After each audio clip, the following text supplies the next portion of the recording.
Okay, good morning, everyone. Tuesday, February the 17th, and it is 9:01, and I'm just going through my charts. I'm always up to date on my charts, but one second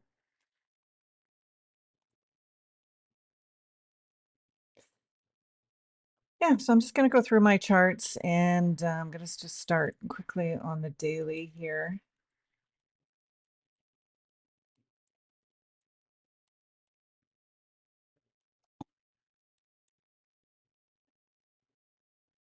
This is the sell side, this blue area down here. This is my sell side draw on liquidity, and above is my buy side draw on liquidity. So we are down here, closer to here. And here's 50% of the range.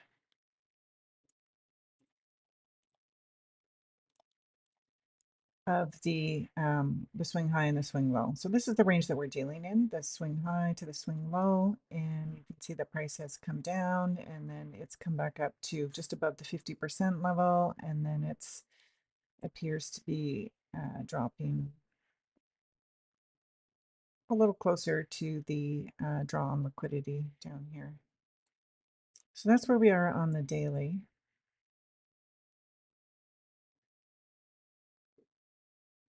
Yesterday we had a doji, but that's not surprising. It was a banking holiday. It was a banking holiday in the States. Just looking at the 4-hour chart, we have ES on the left and Q on the right. What I've done with my, hey, good morning, must be random. I think there were some problems last week with maybe my cursor not showing on the chart that I'm working on. So I've added this little color here to my cursor just to make it more obvious where I'm looking. So hopefully that helps a little bit. If it's annoying, let me know and I'll just turn it off. But we'll try that, see if that helps a little bit. 1 second.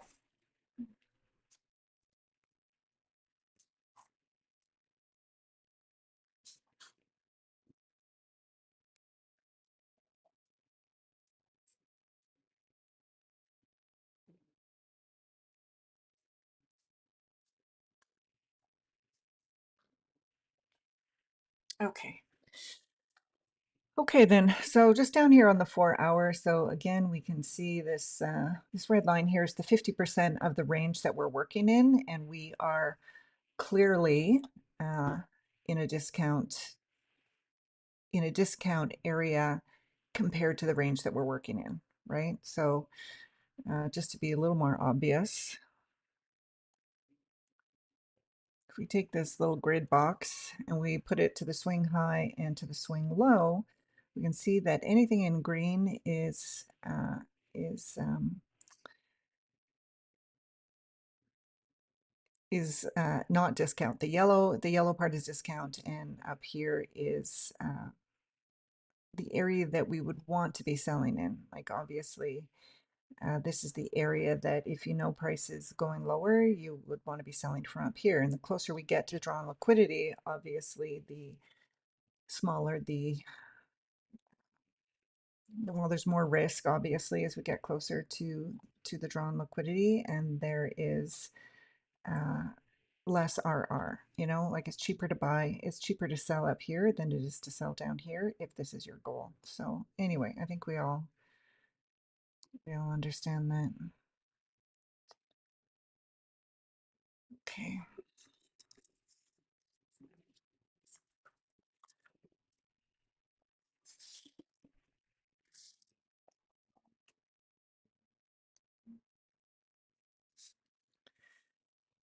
All right, so this is on the 4-hour, and we've just overnight we've come through this 1-hour BISI here. We've just this BISI here, make this a bit bigger.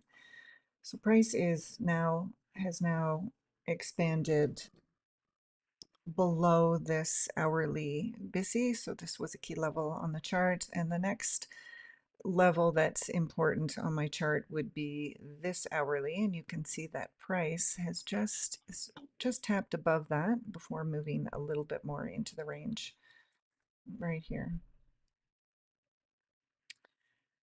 And then below it, we have drawn liquidity down to this area here.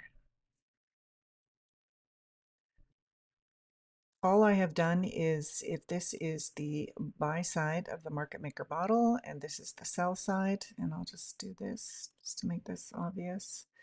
This is the sell side of the market maker model. Hi, Poldersnack. Good morning. And we have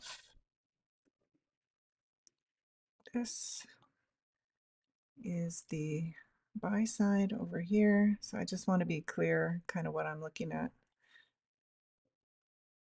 There we go. So this is the sell side, right? This is the sell side, and this is the buy side of the curve.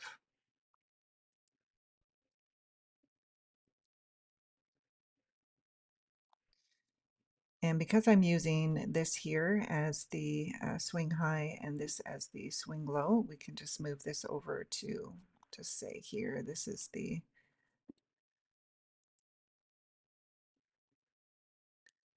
buy side and the sell side. So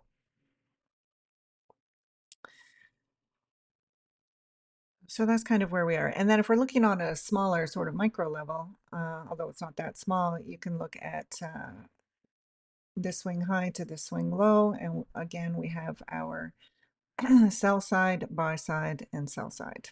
So depending on what time frame you're looking at, but I think we can agree that we are on the sell side of the market maker model. So I am looking for shorts is the bottom line.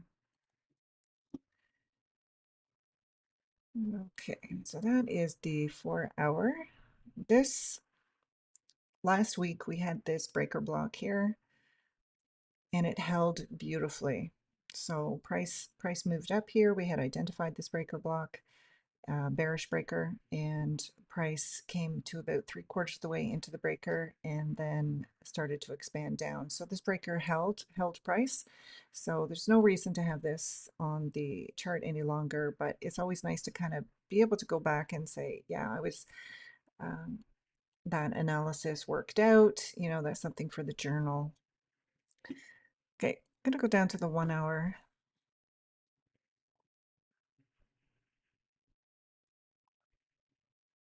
And what I have here on my chart is on the 1 hour is I have added all the SIBIs on the sell side of the curve.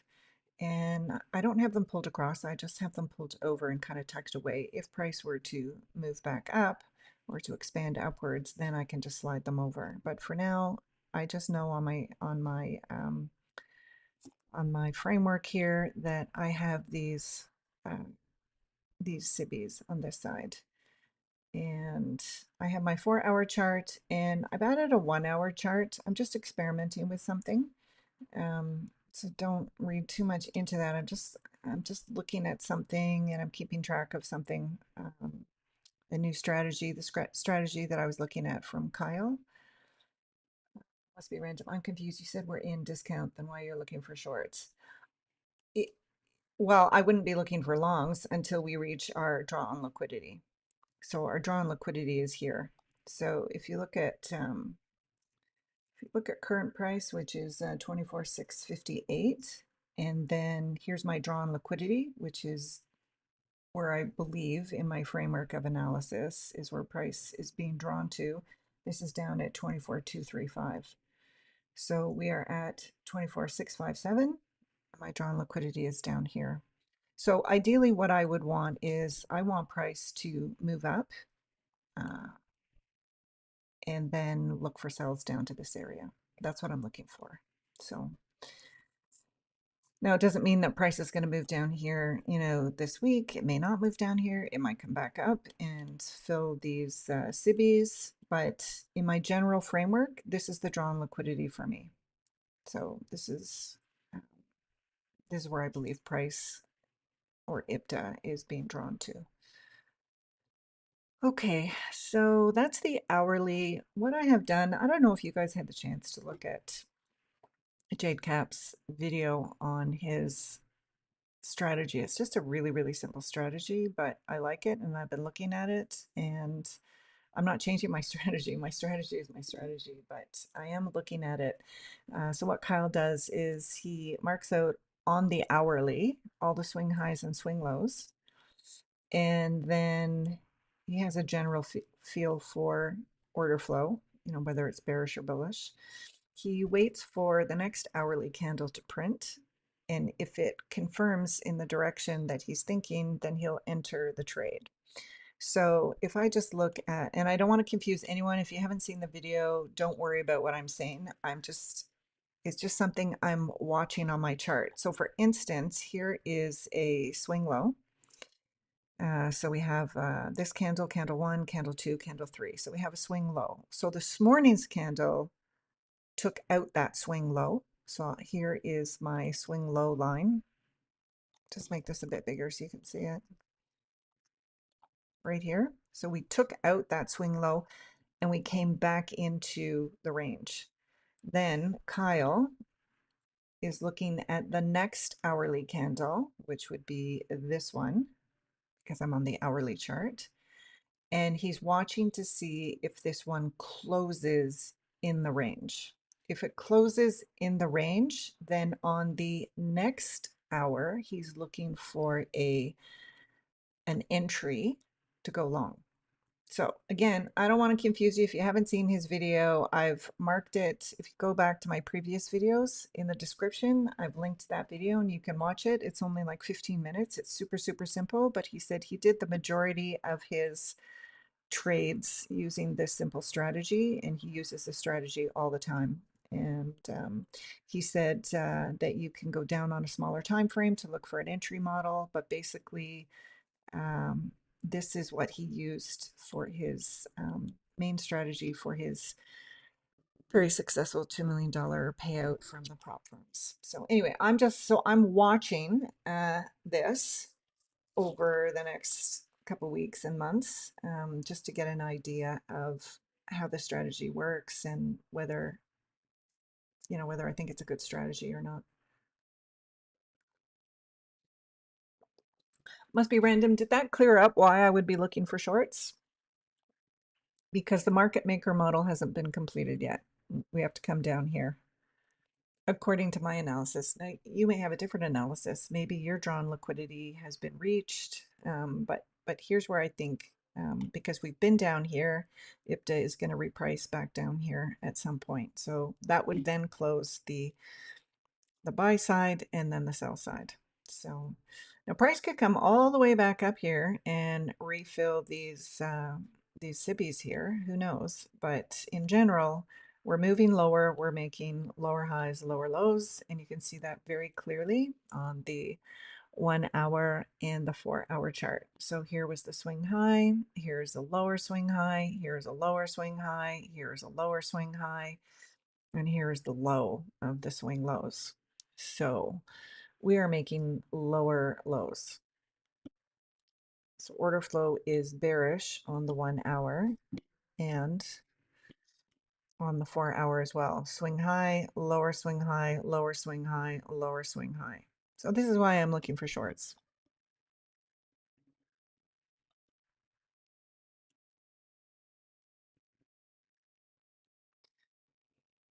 Premium would have been up here. So even if we just take this swing high down to this low, premium is in the green.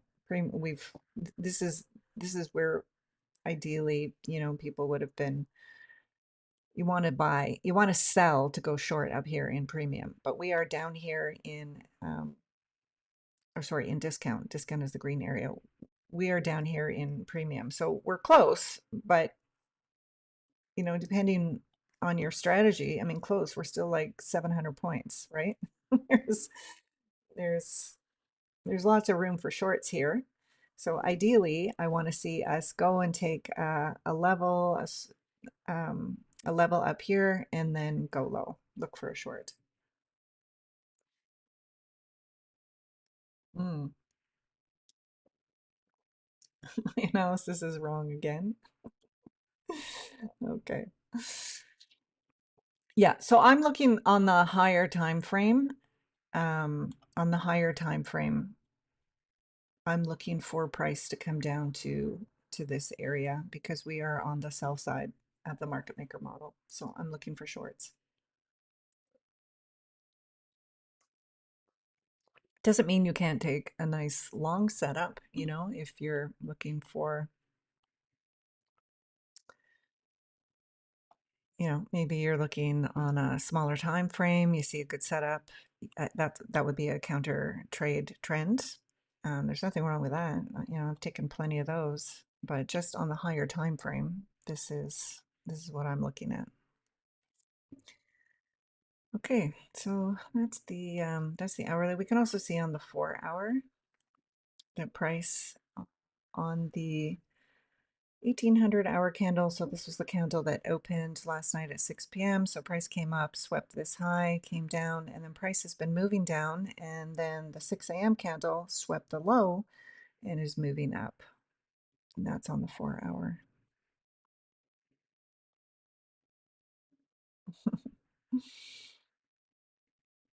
It gets a little trickier as price gets closer to its draw on liquidity on the higher time frame. It gets a little more difficult to trade because, you know, if we take a look up here, when price was on the buy side and it was coming to this area of smart money reversal, you know, we can see that it gets a little volatile. It's up and down, up and down, up and down. It comes up, it comes down.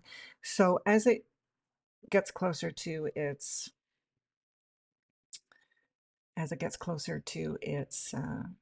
draw on liquidity, then we get this kind of movement because price is preparing to have a smart money reversal on the higher time frame. So we get this. This is where we need to be patient, is in this area here. So let's just go to the 15-minute. Let's just take a look at what London and Asia was doing overnight. So Monday price had tapped into this hourly BISI, the one here that we've had on our chart for a while. It moved up, so Asia moved up and then came down at 2045, so about 8:45 last night, back into this hourly BISI. We dropped below it. That became our previous day low. We've tapped our previous day low. We've come below the previous day low. Now London, so instead of Asia was trending last night instead of accumulating. So this is where London is not going to take out Asia high or low. So this is what, you know, this is what, if I'm looking for a trade overnight, this is what I don't want to trade. So Asia was trending, so point A to point B. London came up into this SIBI right here. It decided it was not going to take the high. So it tapped into this SIBI and then dropped lower. And again, we've taken out the previous day low and we are just above this hourly BISI. So that's what happened overnight. And so we have London high here and we also have Asia high up here. So ideally this morning, I'd like to see price take out London high and Asia high and then look for a short. That's ideally what I would be looking for. Let's go down to the 5-minute.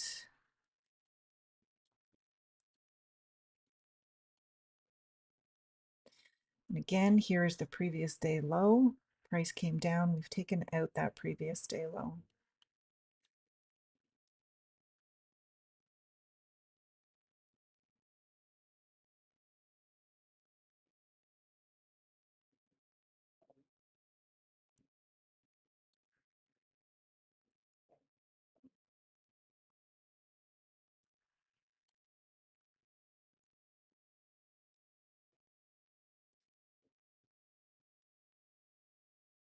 This was a nice smart money reversal right here.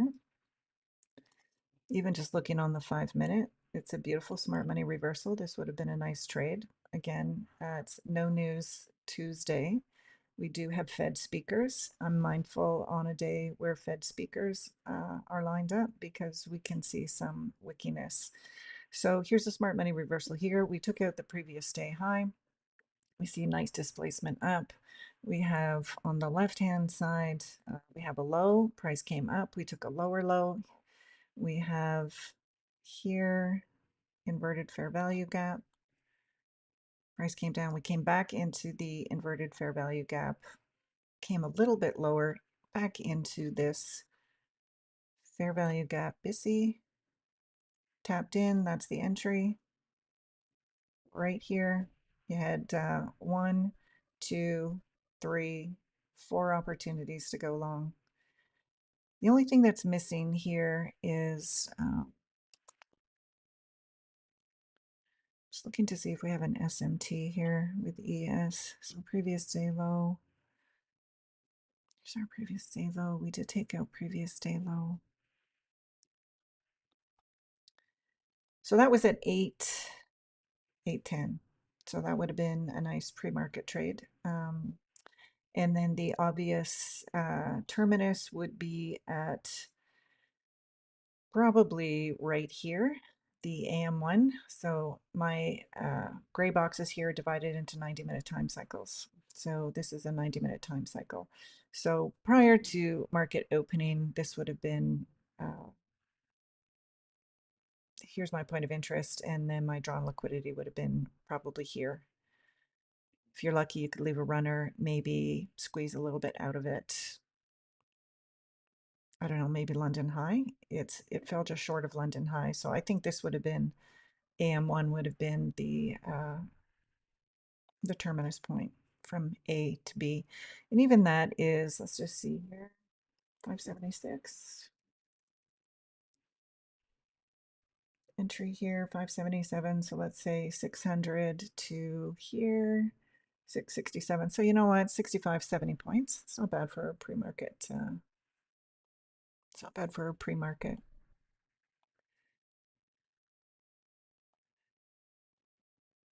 So again, we've got Asia high up here. We've got London high.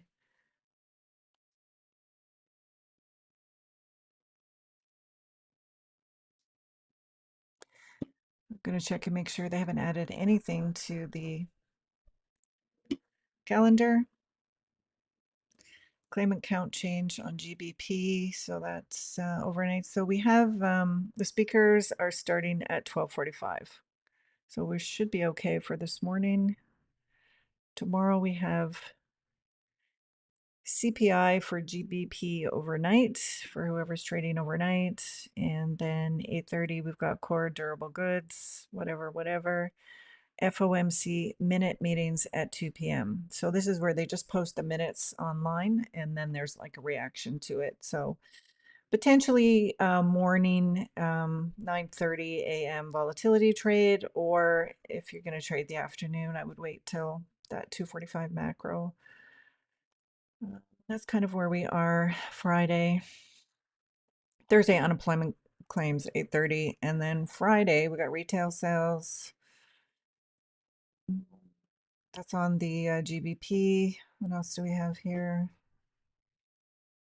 Advanced GDP US, core PCE, flash manufacturing at 9:45. So either a pre-market move or later is what I'd be looking at for Friday.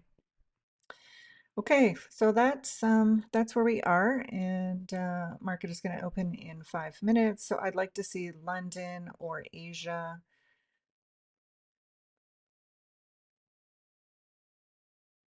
I'd like to see some area of significant liquidity being taken, and then a move down. That's what I'm keeping my eye open for.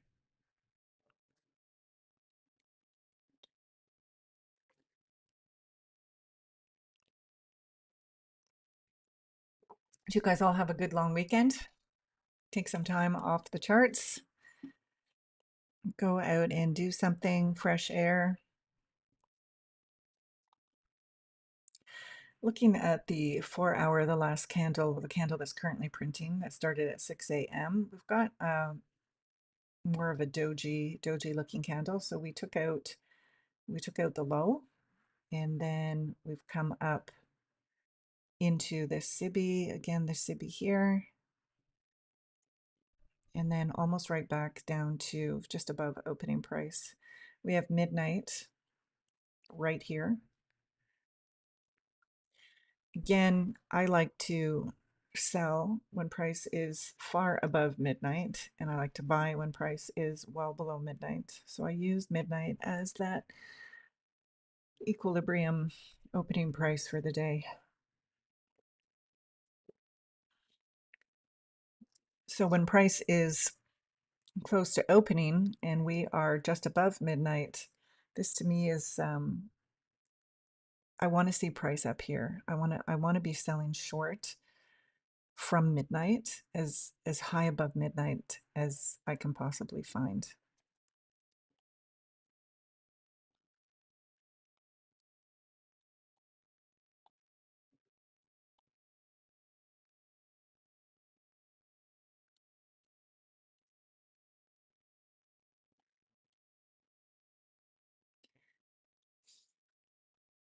Lots of wicks on these 4 hour candles.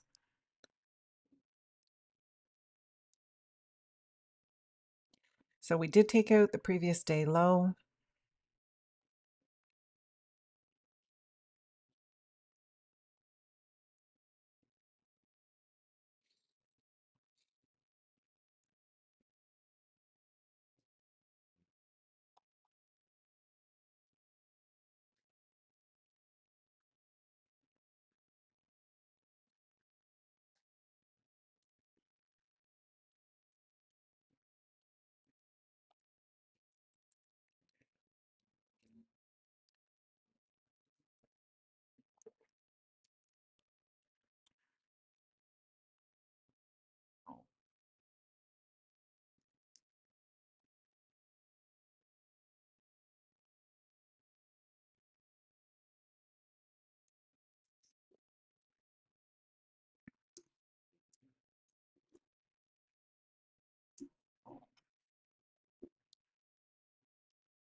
We do have a breaker block.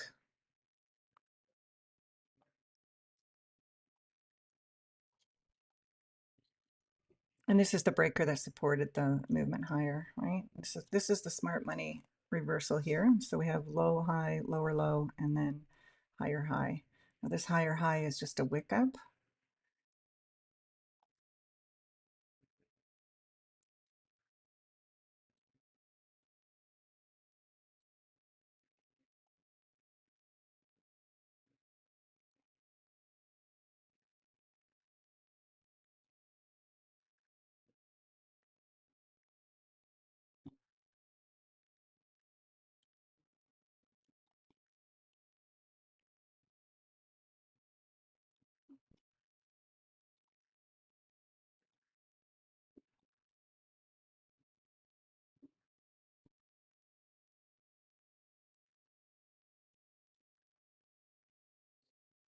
Okay, 1 minute till open.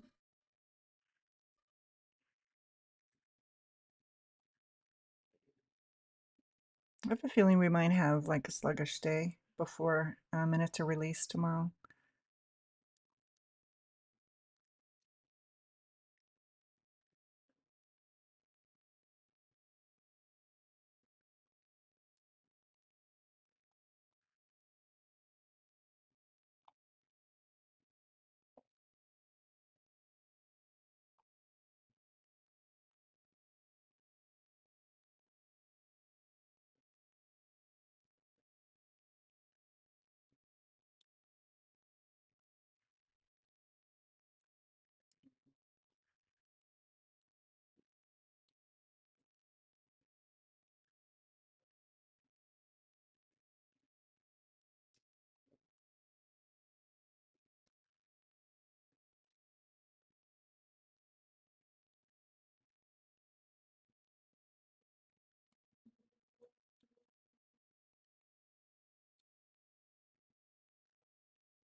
Hang on 1 second, guys.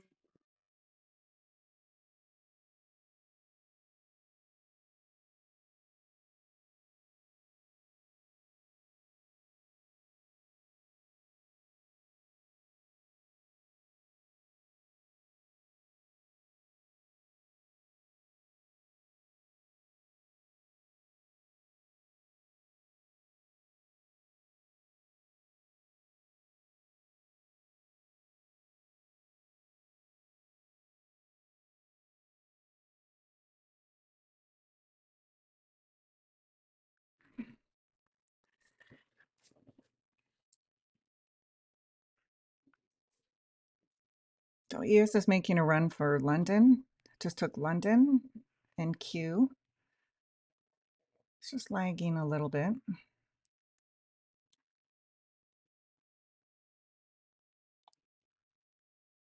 going to move to the 2-minute.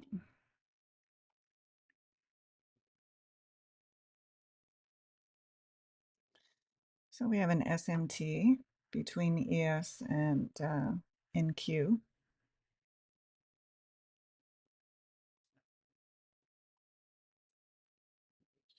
Just going to go down to the 1-minute. I want to see the first fair value gap.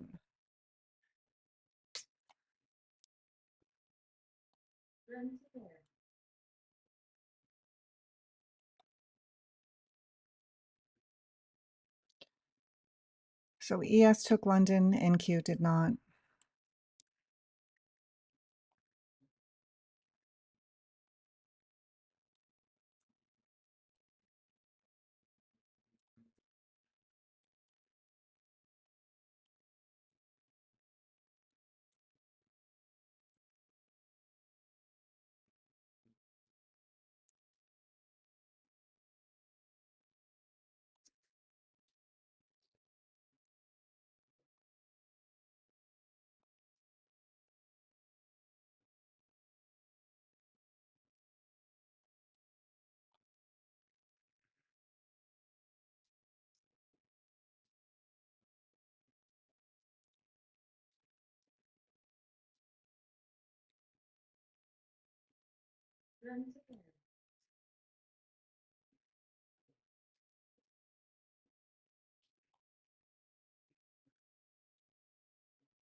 So NQ's now taken London.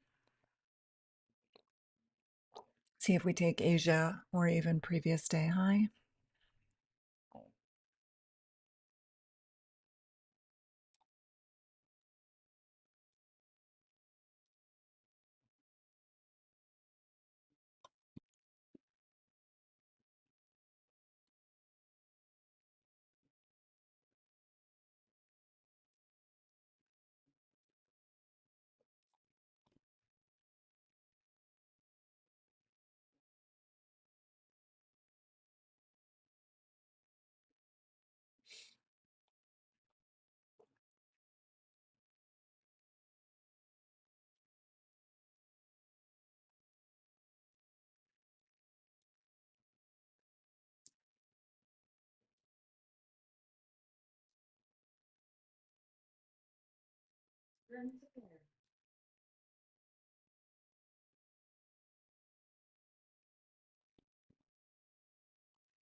See if we can take out Asia, maybe go for a previous day high.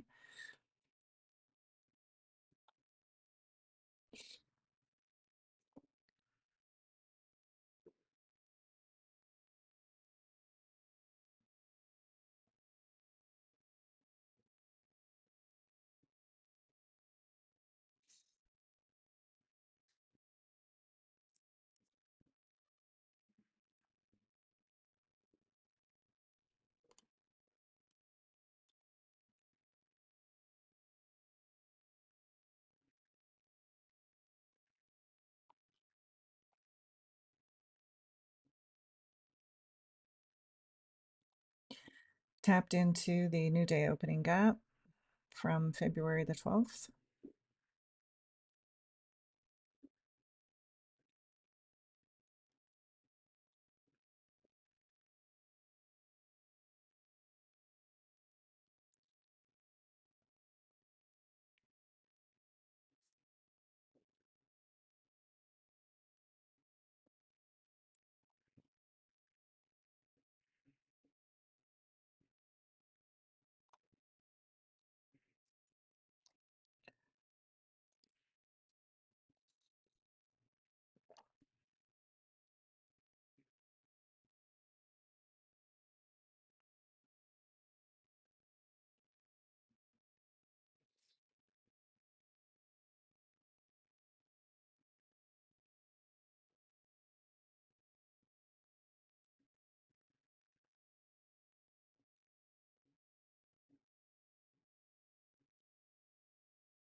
Hi, Frank. I definitely use all three. And so I have my three indices set up. So you can see that we are in alignment on all three.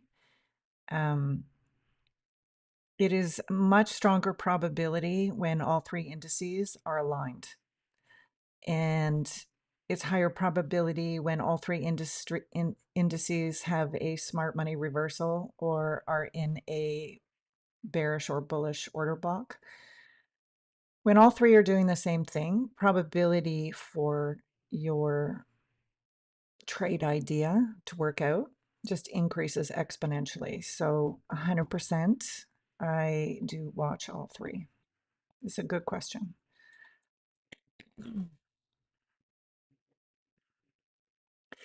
So the first macro is starting in a couple minutes. We've come up well above midnight, which is what I like to see. I always want to sell way above midnight, but this is very bullish right now. So we have not taken Asia. We have not taken previous day high. So for now, it's bullish.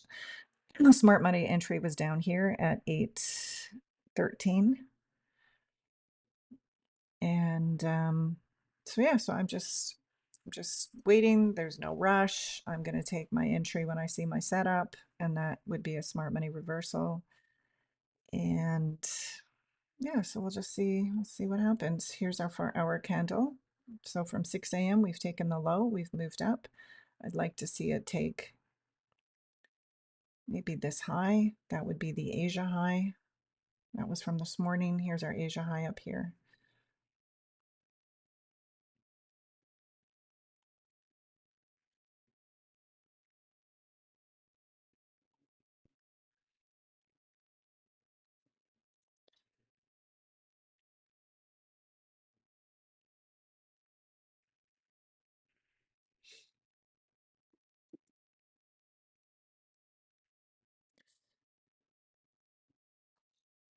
pull back into this BISI fair value gap.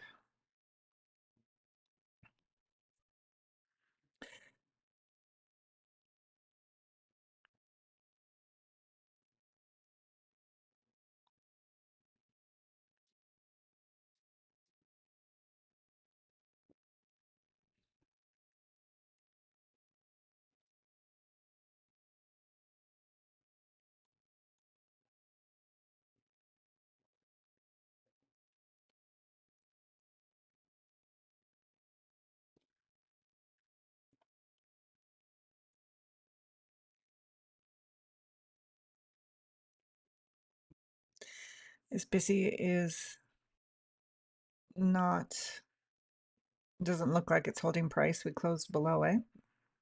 We always have to wait for the candle to close.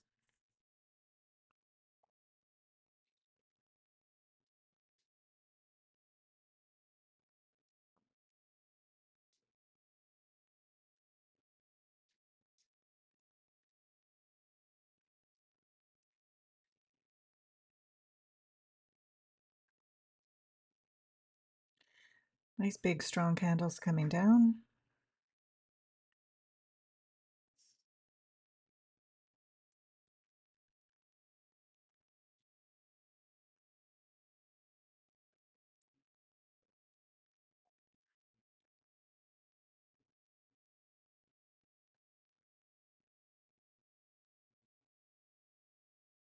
It's 9:45, so the first macro is starting from 9:45 to 10:15.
Retesting this BISI.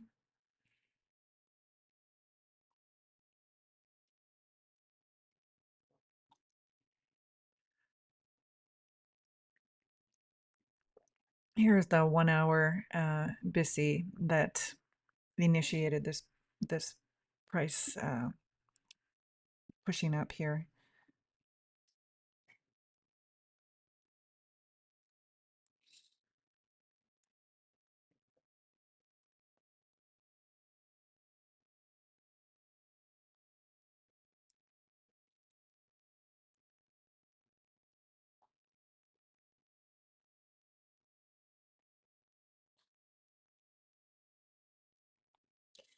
These are deep and fast movements. They're difficult to get in. It's just better to be patient and wait and get an understanding of what price wants to do today.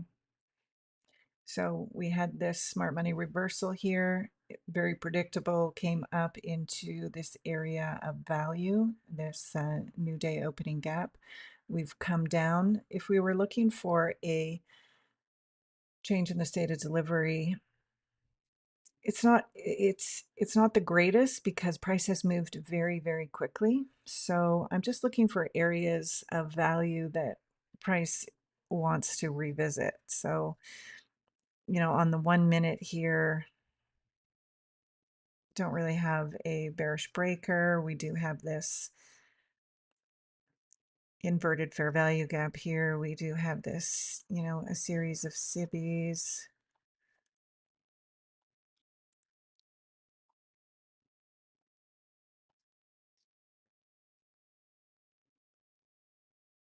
See if it wants to come back down into this hourly BISI here.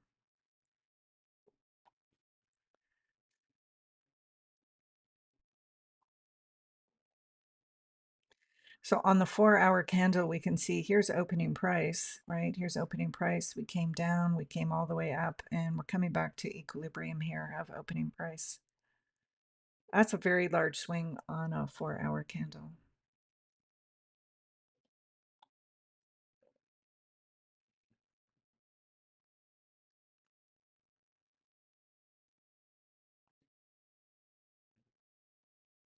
Right back to midnight. Again, that point of equilibrium.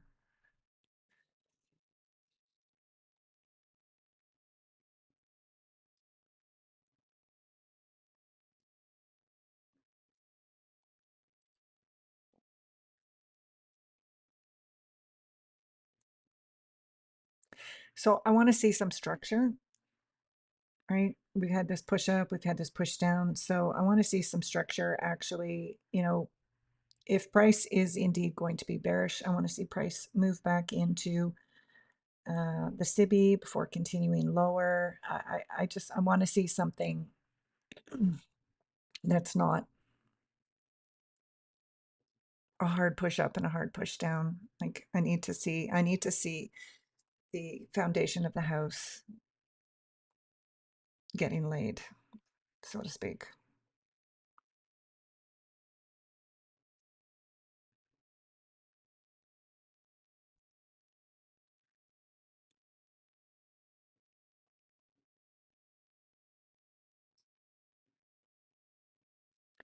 Back into this hourly BISI. This is a significant area that was the pushing off point for the price move up. So just watching to see price movement in here. Will it hold? Will it reject?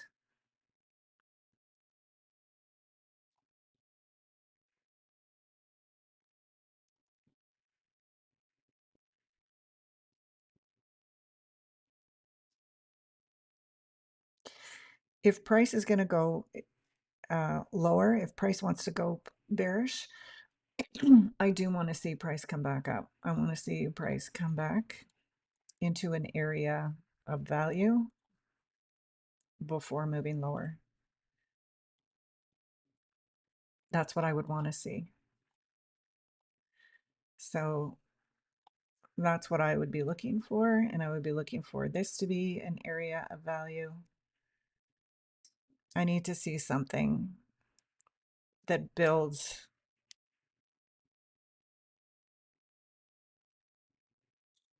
something that I can work off of.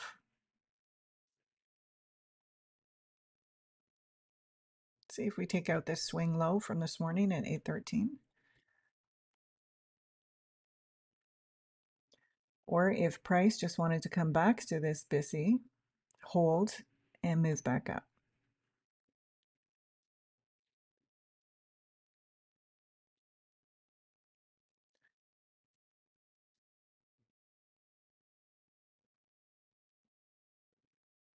Again, we're in the macro. We're in the first macro. Hi, Honey Badger. Hi, Lavier.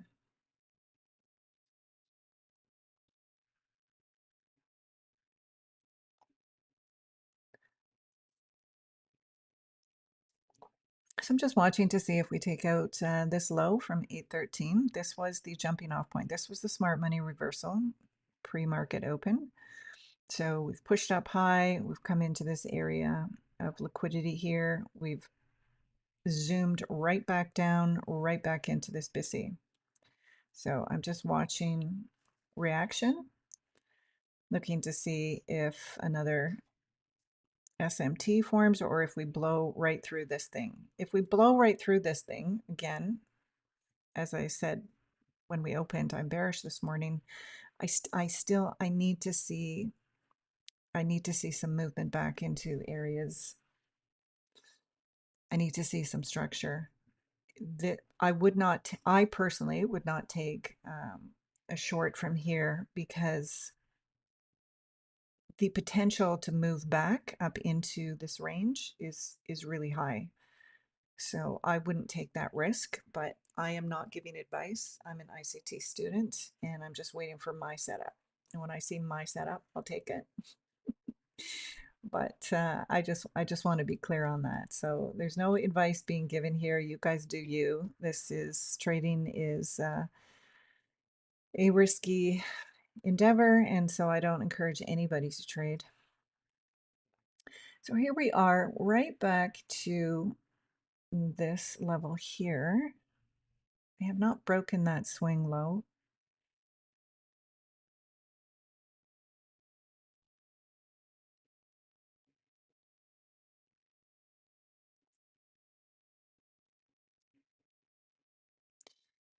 And again, we have this continuation of price moving lower, but having this the 6 a.m. candle move right up here. That was a bold move. Move right up here and take all this liquidity before moving lower.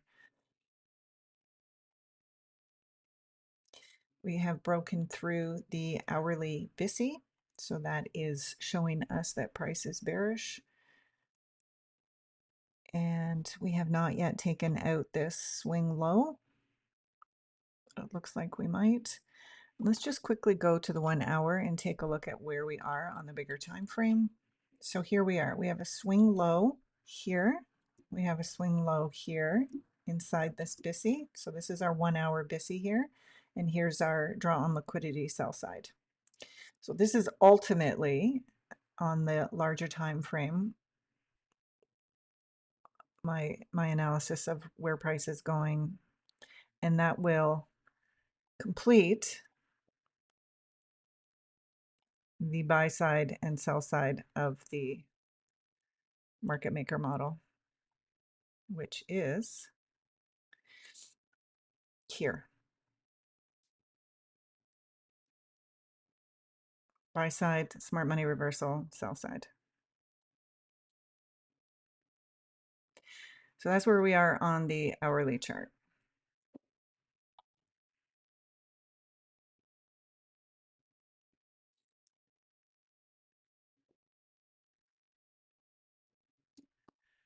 Oops.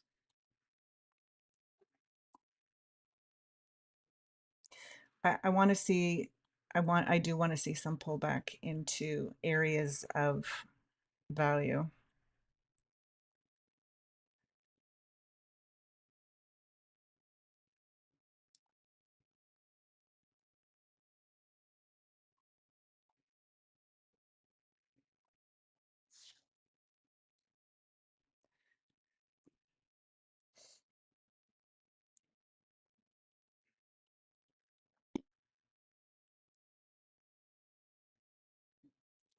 And we are just taking out this swing low here from this morning.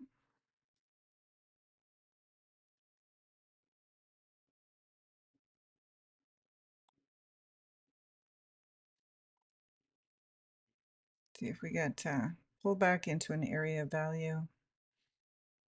I'm also curious to see what reaction will be in this hourly BISI. These are significant levels because they're on the hourly time frame. So price has broken through this one. Let's see if price is going to be supported here as support, or if this becomes this one here becomes resistance.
So that was a pretty ballsy move. Price came down, took out previous day low, came all the way up here, took out London, but not Asia, right back down into this hourly BISI.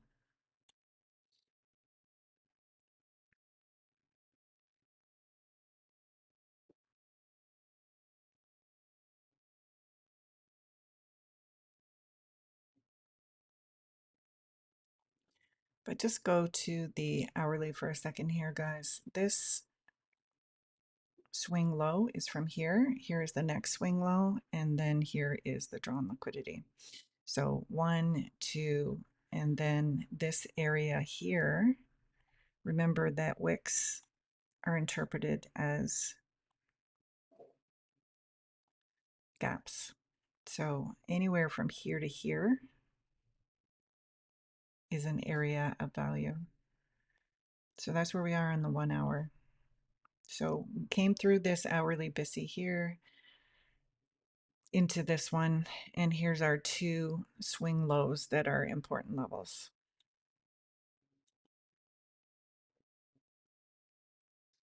And any of them can hold and send price higher.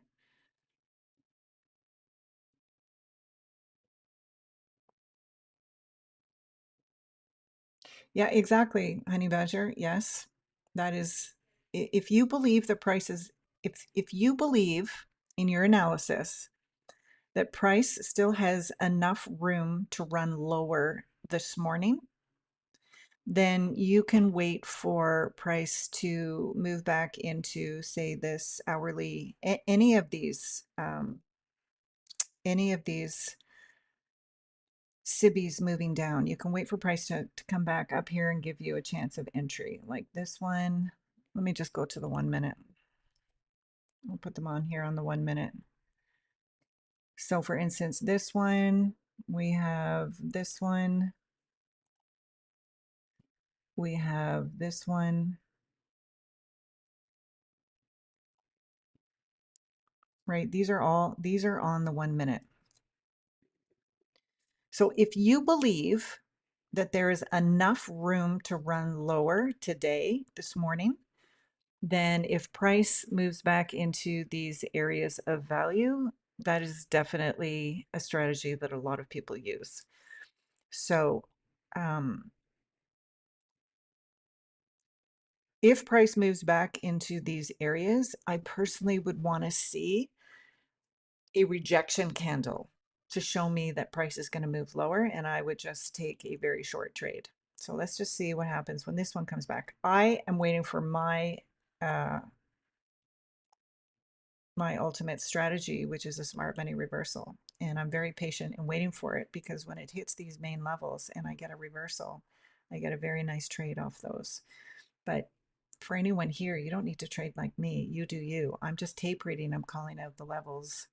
So what I would want to see is price at least come in and tap. See, this is a nice rejection candle, right? So you could take price back maybe to this level, at least to this level. That would be a scalp. You could see if price would want to come back a little bit more into value. It doesn't have to.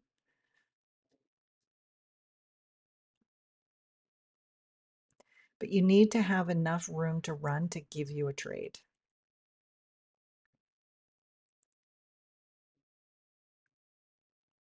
But if you're a scalper, or just you stay in the trade for just a very short period of time, just trading off of these areas with having a nice rejection candle. So on the 1 minute or lower, I would want to see it close. And this is a nice rejection candle here, because we have a wick and then a down close candle. So that's a nice rejection candle.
And when looking for a rejection candle, we want to see the candle close. So this candle has 19, 18, 17 seconds left on it.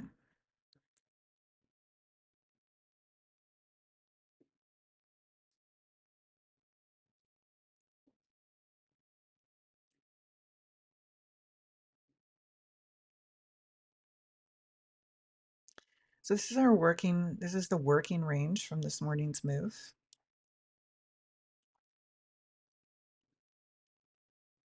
Right, that's the swing high to the swing low from this morning's move down. I'd want to see it come back into discount. If I was going to go lower, I'd want to see it come back into discount. So the green area here is a discount. Again, I'm not a scalper, right? So I don't scalp.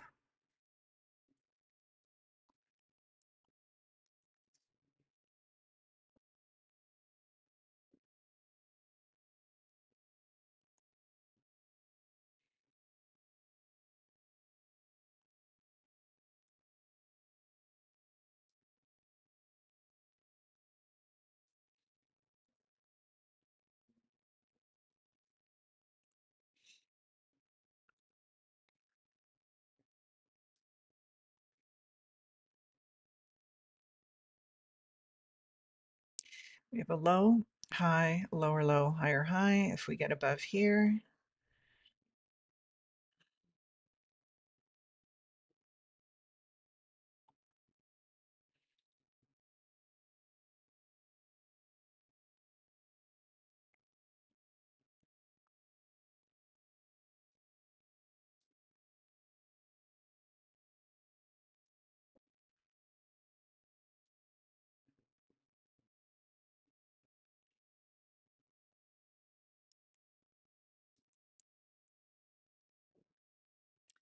I would love to see NASDAQ break out of this consolidation. It's been consolidating since September. Okay, interesting. It's been tight ranges. We've been working with tight ranges for sure.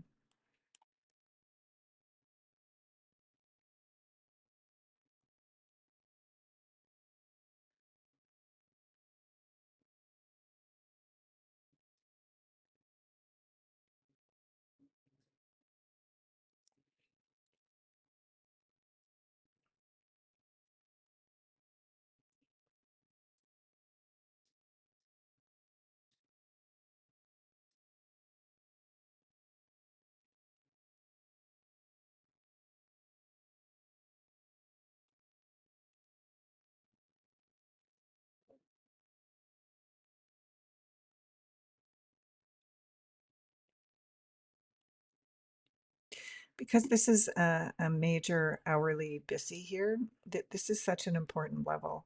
So taking a short from here, here would be my terminus. But again, when price moves into a major hourly level, I want to watch and see the reaction. This hourly BISI may not hold, but it may hold. And if it holds, we could see it come right back up into an area of value.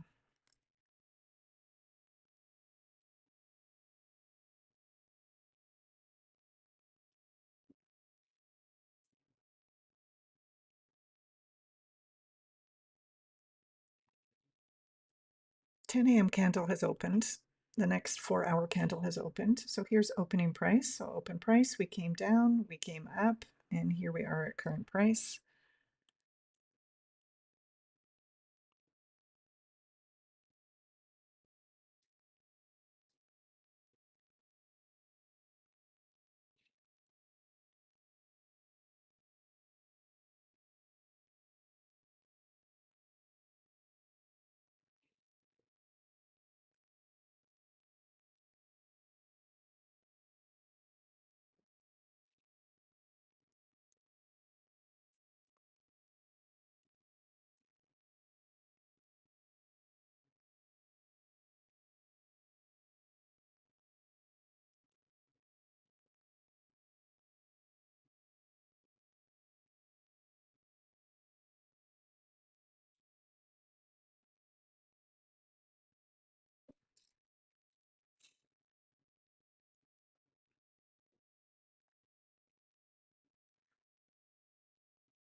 Oh man, I'd love to come to Florida. I'm here up in Canada. We've had it like a really tough winter. We're expecting a big ice storm tomorrow. But it's okay. It's good for trading. Like there's really nothing else to do here.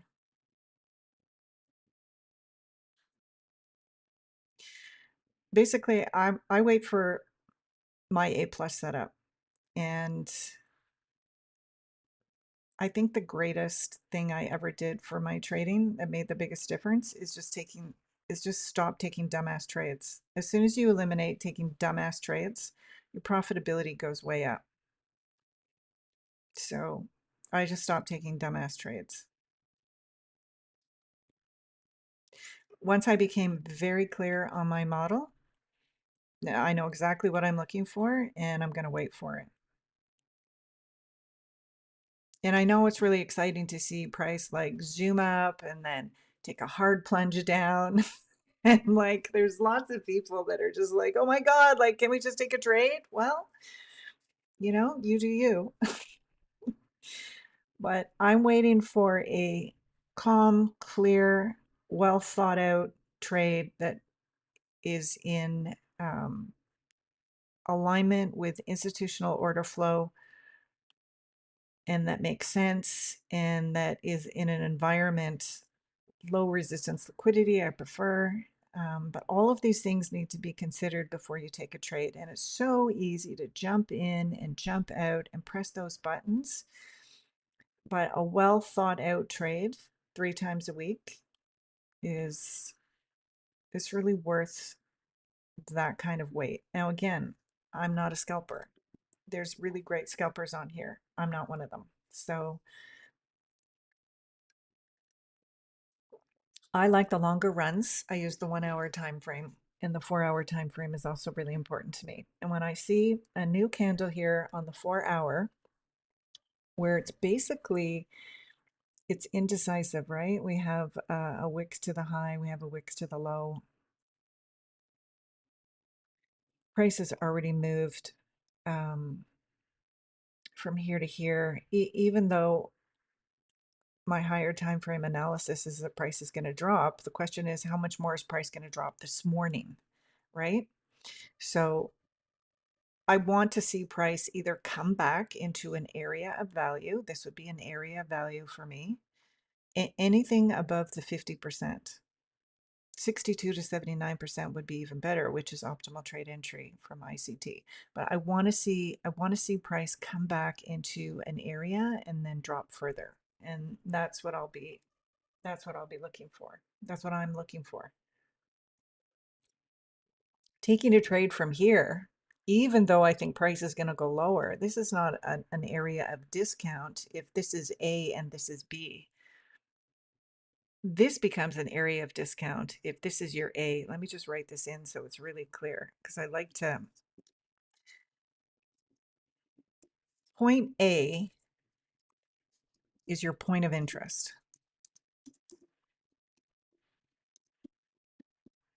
Point of interest is an area that I want to watch that I would be willing to potentially enter a trade. And then point B is my terminus.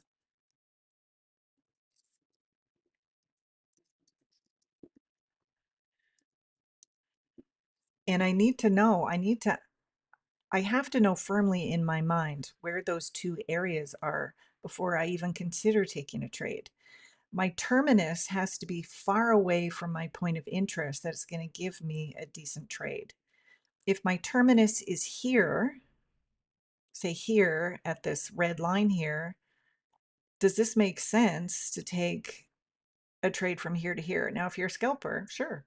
Like I don't know what the average number of points are for a scalp, but let's just say a scalper's looking for 20 points. Well, that would make sense. It doesn't make sense for the type of trading I do. Okay, so now I want to see. So my point A and my point B are established before I even take a trade. And then the other point that's super important is where's your stop loss? The stop loss has to make sense. as well. So point C would be your stop loss. Now that stop loss has to make sense.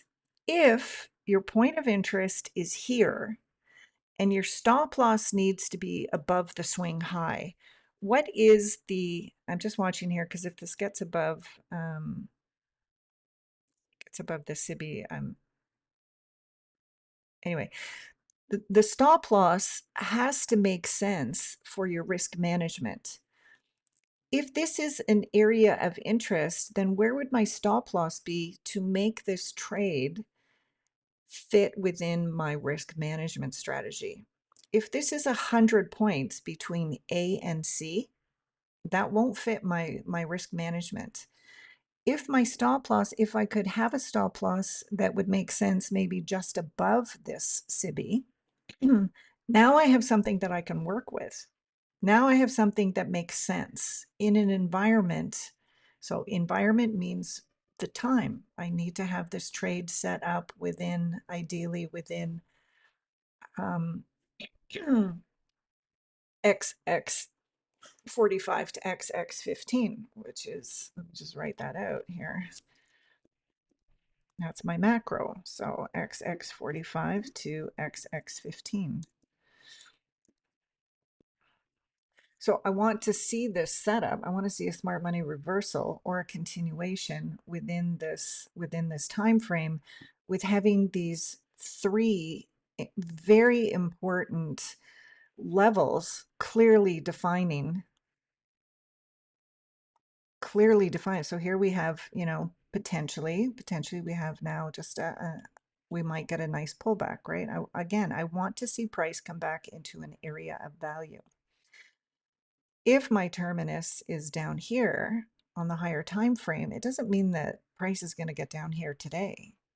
It could take a week to get down here. And in the meantime, I'm looking for price to move up and then take a short, move up, take a short, move up, take a short. The terminus being on the higher time frame. So I hope this makes sense, that before I even consider taking a sell or a buy, these three levels have to make sense. Now, between the stop loss and the point of interest, what I can use to adjust risk, my risk management, is the number of contracts I take. If my stop loss is, if I'm happy with the stop loss being at the top of this SIBI, then depending what my risk management is, and I know what my risk management is, and you guys should know what yours is. So what are you willing to lose on this trade? That's what we're looking at. What are you willing to lose? We're risk managers here.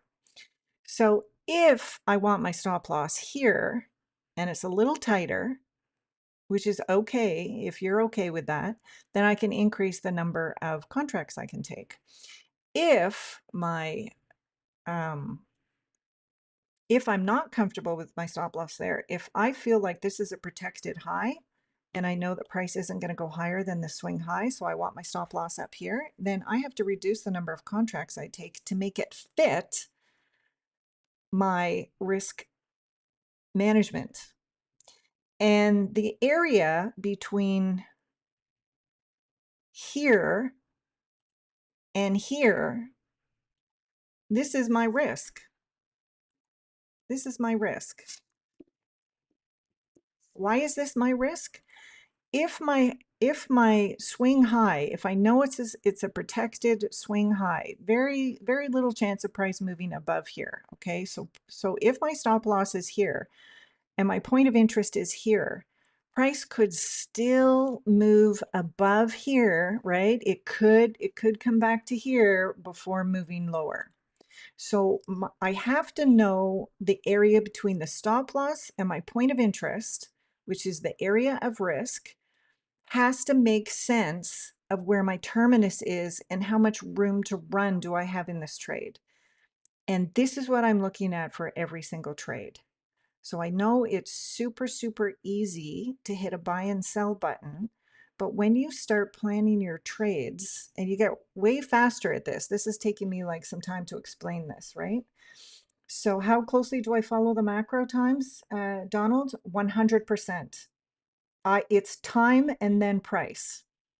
It always is time and then price. That's the way that I trade, and that's the way that I've been taught. You can look up Zusi or Frank369 if you want more information, and he has great videos. They're all online. So it's ICT, and he's just changed his name to Frank, whoops, 369. I will link his videos in the description below. So I subscribe to is time first. And so my smart money reversal or continuation has to line up with that macro or a few minutes before the macro. And then I want to enter the trade inside the macro or 3 minutes before the macro. And again, if you look in the description of every video that I post, you can read my my entry model, and then there are 7 pro tips that I've listed right below that. So let's take a look at this. Like, this is an important discussion. So price has come back a little bit above, just outside the SIBI. What would my risk be if I decided to take the trade here? If I decide to enter the trade here and my terminus is back down to this low, okay, which would make sense, what is my risk now? Okay, well, where would my stop loss have to go? So if I'm going to take this trade and I decide to have my stop loss above this SIBI, well, this would be a loss because price has traded just outside, just above this SIBI. So this would be a loss. So it needs to be, the stop loss needs to be at potentially the next swing high, okay?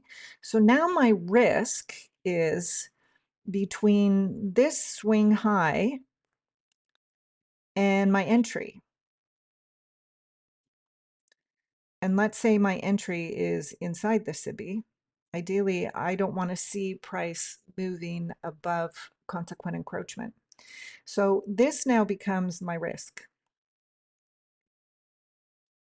If that's my stop loss, then this becomes my risk. This red line would be my risk, okay? And so I have to ask myself, am I willing to take the risk from this swing high? My point of interest is now here,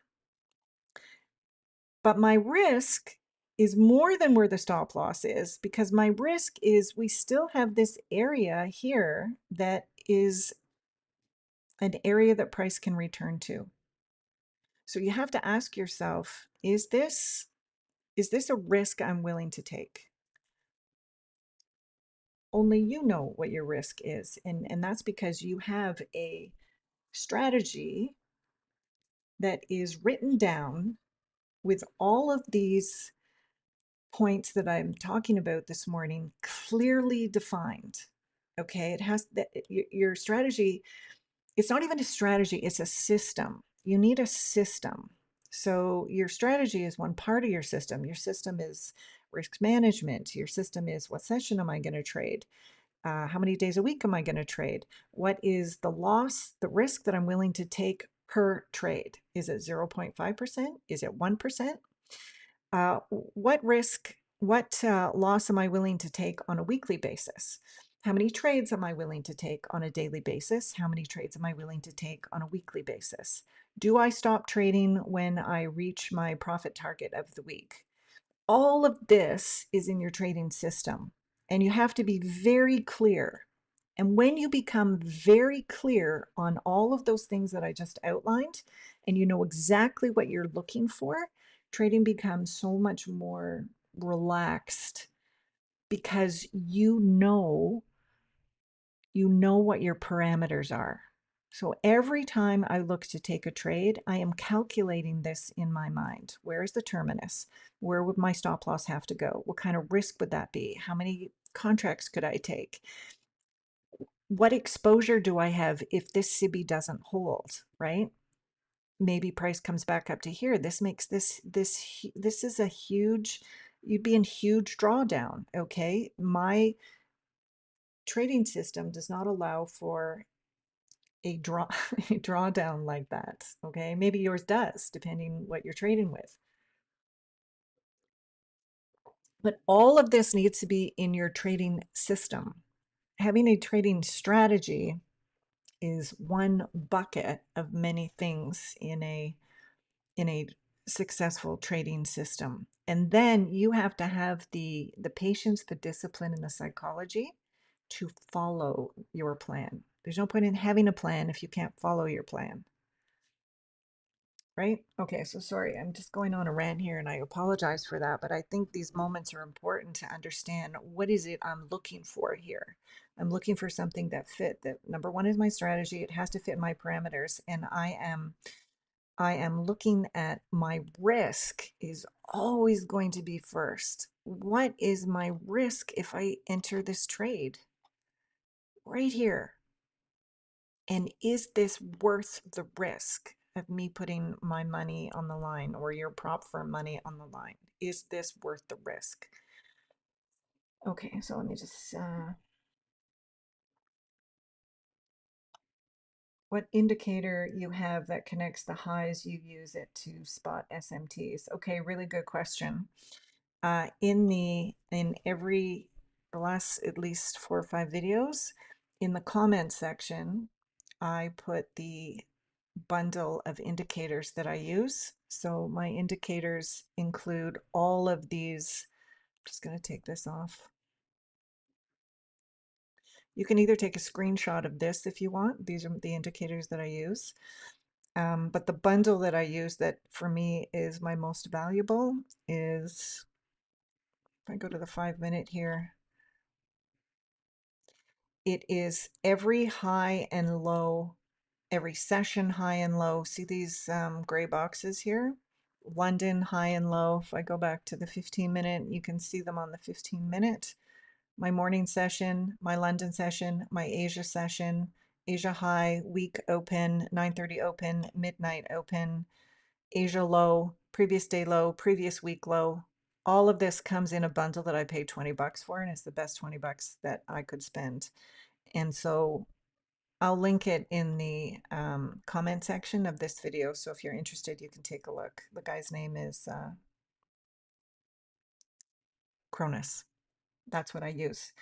And I've been using this. I used to draw all my own levels for years, so I know how to draw them, but it takes time. And I just love coming to my chart now where I have all these levels already up to date all the time. I know previous day low, high, previous week low, high, previous year high, low. I have everything on my chart all at once, and I know exactly where I am.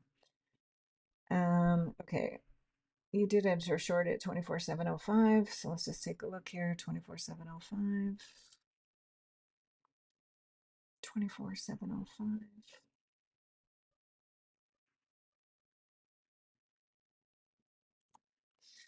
Okay, so let's just put that on 24,705.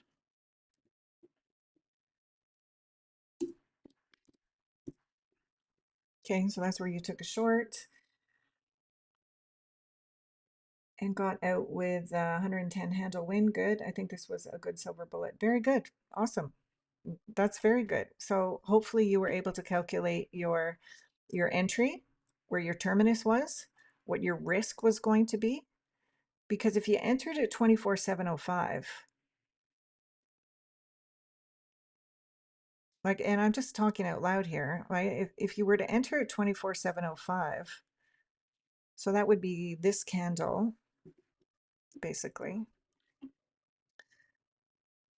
Price had come down. Okay. So you were thinking probably that this candle, price was moving pretty quick. It did not come back into the SIBI. This candle before it would have been an entry as well. Yeah, for sure. Yep. Knowing that your terminus, you calculated where your terminus was or where you thought it was going to be. So that's a good trade. Calculating all of those things before you press that sell button, you're calculating probability, right? We're trading probability, and you want as much probability on your side as possible. This candle here, this down close candle, once this black candle closed, this would have been a nice entry here as well, right? Right here. Why? Because we've had a strong down close candle, a rejection from this area. Again, this would be your stop loss then, right? So it'd be a pretty small stop loss. And then you're hoping that terminus is, well, here at least, the swing low. Yeah. Let's see here. How closely do you follow the macro? 100%. Donald, time comes first for me. Sorry to keep asking questions. That's fine. Do you trade a specific number of contracts or you do a jet? Okay, really good question. This is such a good question. So it's 10:30. We're between macros right now. So I hope you guys don't mind if I'm answering these questions here in detail, because this is really, ciao, ciao Yoda. ¿Cómo está?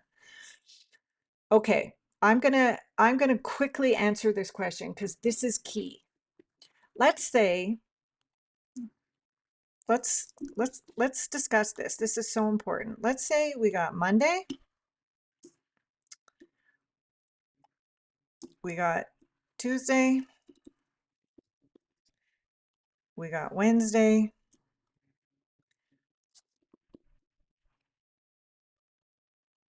we got Thursday,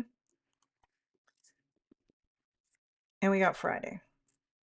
These are the days that you have a trading plan, and these are the days that you have allocated to trade. Okay. The answer to your question is I trade, my risk is 0.05% of my, because I trade a private account, okay? I'm willing to go up to 1%, but 98% of the time, I'm not risking any more than 0.05%. So let's say in my particular case that 1 RR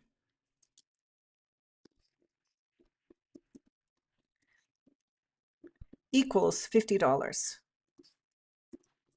Okay, we're going to use this as an example. Your RR may be $100 or $1,000 or $2,000. I don't know what your RR is, but you need to calculate what your RR is. So let's say on Monday, I take a trade and I stay in my trading system, which allows me maximum 2 trades a day. And let's say on Monday that I win my first trade, which is now my only trade, and I get a 3-to-1. Okay, so I win a 3 RR on Monday. 1 RR is worth $50. Okay, so if I lose this trade, I'm risking $50. But if I get a 3 RR trade, what I've made today is 150. Does that make sense, everyone? Okay, I'm going to keep going because I assume it does. Now, Tuesday comes along and I'm sticking to my plan because I have a trading plan, and I take another win today. I take 1 trade and I take 1 win, and it's a 2-to-1. Okay, so now I have a 2-to-1. I have a 2 RR in the bank. We'll call it the bank. So far this week, I have 5 RR in profit, because my risk is $50 for each trade, and if I win my first trade, then I'm done for the day and I'm shutting it down. So far I have 5 RRs, and each RR is worth 50 bucks. So I'm up $250 for the week. Okay. Now Wednesday comes along, and because I've had 2 wins, I am feeling overconfident, and I see my setup and I'm going, wow, this is a great setup. I'm feeling so confident about this setup that I am going to take this trade. But instead of sticking with my rules of 1 RR risk, I'm going to risk 4 RR. This trade looks so good. I am so sure that this trade is going to work. And my risk now is 5 RR. Let's just say 5 RR. So it's 250 bucks I'm risking. Well, guess what happens? I'm overconfident because I'm having a good week. I've over leveraged, and now I have lost. I am down 5 RR. I am down 5 RR. That's a big loss. I took a big loss. It was a bonehead move. Okay. So where am I for the week now? Well, I had 3 RR on Monday plus 2 RR on Monday, and then I had a bonehead day. where I took a trade, I over leveraged, I over risked, and now I'm back to zero, right? So Thursday, now I'm scared on Thursday. So here's where psychology comes in. I'm scared on Thursday, and I see my setup come on Thursday, but I don't take it because I took this huge loss on Wednesday and I'm feeling fear. And now I let the trade go by and I don't take it, and it would have worked out a 3 RR trade. So I'm going to say that because of fear on Thursday, I take no trades. So I take no RR. So I'm not up, I'm not down, I'm still flush with the week, and it's Thursday. Friday comes along. What is my psychology telling me on Friday? Friday comes along and I'm thinking to myself, oh my God, I am like zero profit. I'm flush for the week. I'm going to take a little bit more of a risk today because I want to finish the week with some profit. So Friday comes along, my setup comes, and instead of listening to my plan of 1 RR, 50 bucks, again, I pull another bonehead move and I take a trade. And this time I'm risking $100 on this trade and I lose. And now I'm down 2 RR. So I'm down 2 RR.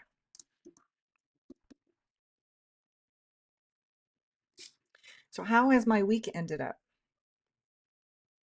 My week has ended up that I'm down $100 on 5 days of trading.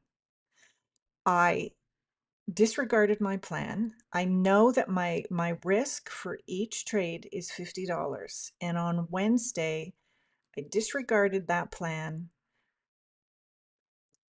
I was so sure the trade was going to work out, and it didn't. And then the rest of the week left me fearful. So I missed what would otherwise have been a good setup. So this is a very long answer to your question. Do I change? Do I change my RR on a weekly basis? And the answer is no, I don't. I stay within 2 to 3 contracts depending upon my risk for that particular trade. And my risk is calculated by where my stop loss has to go to make it a safe trade. The days where you're overconfident and you think for sure that that trade is going to work out, these are the days where you continually get into the spin cycle of not being profitable. And this is what happens to non-profitable traders is they keep changing the rules of the game. What I like to do is I like to have 20 trades where my parameters are the same. So if my 1 RR for the next 20 trades is $50, if my profitability level is 65%, then after those 20 trades are taken, I'm going to go back and I am going to readjust what my 0.05%, what I'm willing to risk on each trade. Okay, so as my account gets larger, then I'm going to adjust this, and I'm going to keep that the same for the next 20 trades. Now, if I'm taking losses and I find myself getting lower and lower in capital, then I need to make some adjustments before the next 20 trades. So I would cut this down to 50% until I come back to my equilibrium, so to speak. Okay. But this is what happens to traders who keep changing their parameters on a weekly or daily basis. Traders who take a loss and then take 3 or 4 more trades because they're angry and they're revenge trading. And all of a sudden now you're down 6 RR for the week. Whereas if you just shut your computer on your first or second loss, your maximum risk would be 2 RR for the day, right? That would be your maximum risk. That is like so much easier to deal with mentally and emotionally than to have a 10 RR day where you totally lose your mind and you start trading like a crazy person. Okay, let me go back to your questions here. We've all had lots of these bonehead moves, but But for things to change, the trader has to change. And when you have a very strict trading system, the parameters are here to keep you out of these 5 RR days, right? Or 10 RR days or whatever. And if you trade prop firms make you strict. You have to be strict or you just keep blowing accounts, right? So a trading system that you create using your own unique set of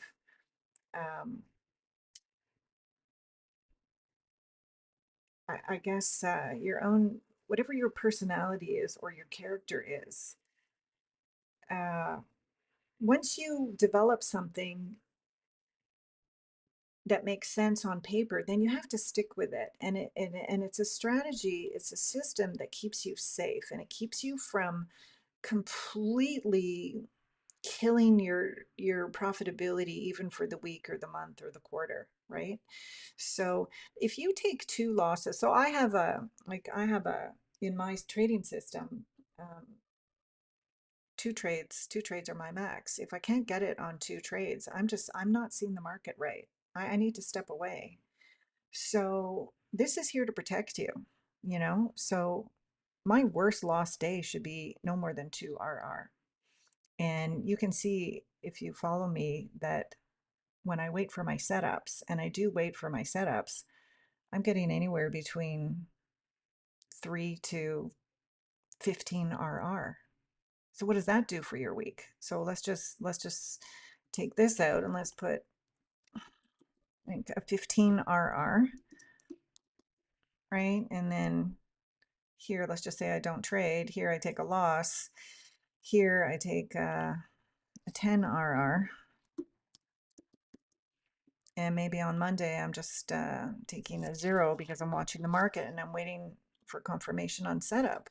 Well, I can afford to take 1 or 2 -2 RRs in my week, right? Because I'm waiting for the good setups and I can easily get 25 RR for the week. So I'm not fearful if I take a trade and it doesn't work out because I'm very strict at capping what my RR is. So figure out what your RR is, right? Figure out what your RR is and then start thinking about your week and your days in terms of what is your RR. Am I up 2 RR today? Am I up 10 RR? And then you take your mind away from thinking about money, and when you change it to thinking about how you're doing from an RR perspective, it helps you to decide, is this a trade that I want to take? What is my risk? So if my risk is 5 RR, do I want to take, does that make sense for my trading system? Anyway, I hope this is helpful, guys.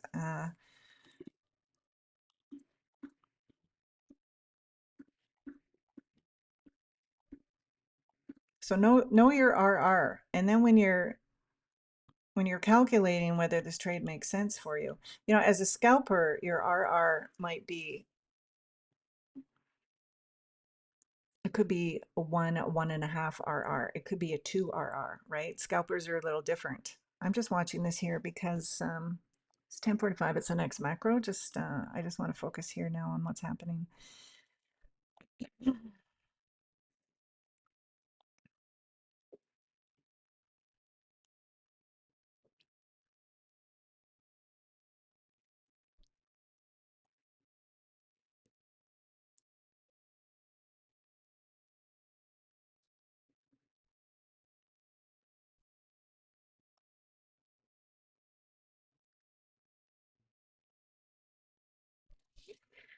So I'm just looking to see if we might get a smart money reversal, but just looking at this price action, see how many wicks there are.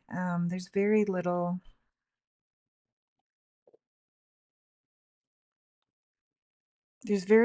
clean fair value gaps. This BISI is holding price inside it, so it's acting as support.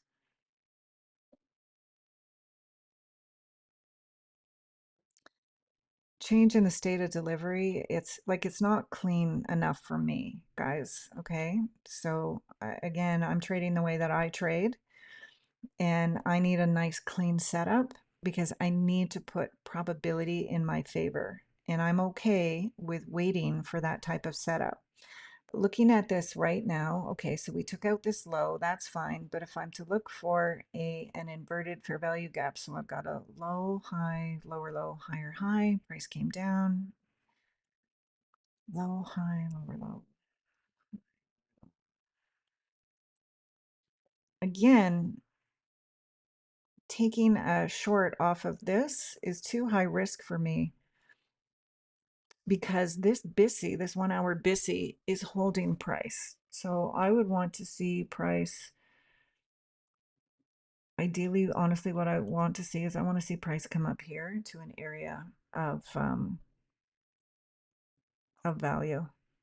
Okay, I want to see price come as high up in here. Maybe that doesn't happen till this afternoon. Maybe we're just gonna gush around here for a while.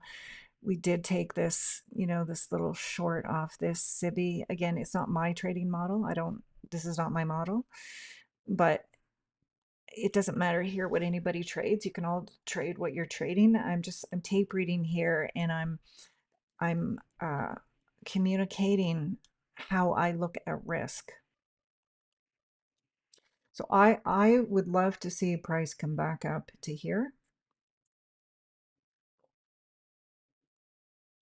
and then drop. That's what I would like to see.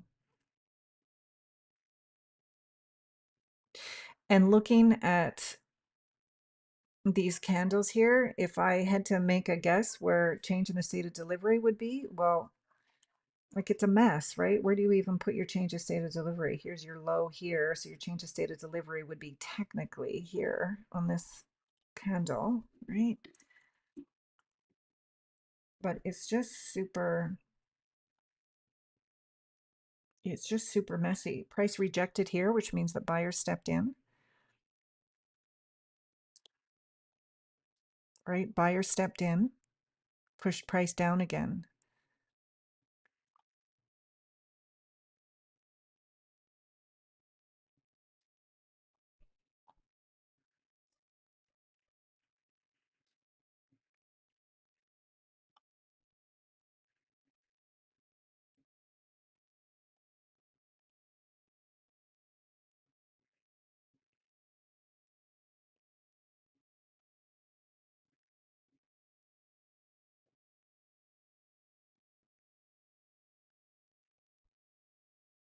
Oh my God. You know how I mastered my type of patience? Okay, I got sick of me. That's how I mastered this type of patience. I got sick and tired of me. Sick and tired of, when you just can't stand yourself anymore because you keep making the same mistakes, the same stupid mistakes, and you're like you just can't stand yourself anymore.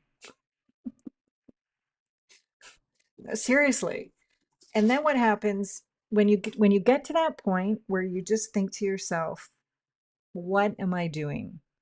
Like, why am I even showing up every day if I can't follow my plan? And if I can't become a profitable trader because I'm being an idiot, then why am I doing this?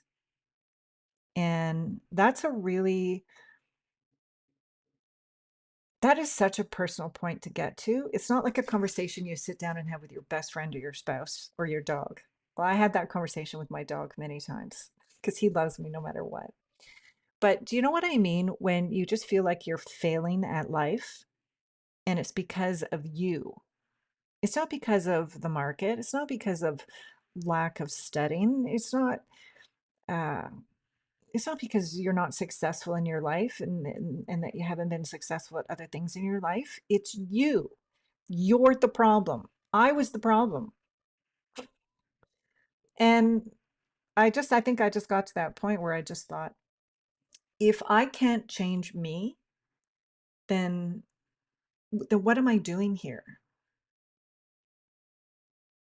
Right? It's like hitting your head against a wall. The pain stops when you stop hitting your head.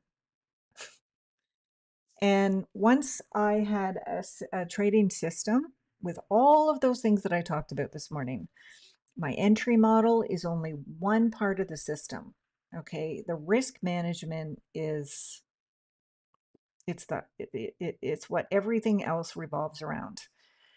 And once I started having like weeks and weeks and weeks of just successful trades, really good trades, solid trades, then it got easier to be patient because it is worth waiting for your system or your entry model to show up in a system that gives you the highest probability.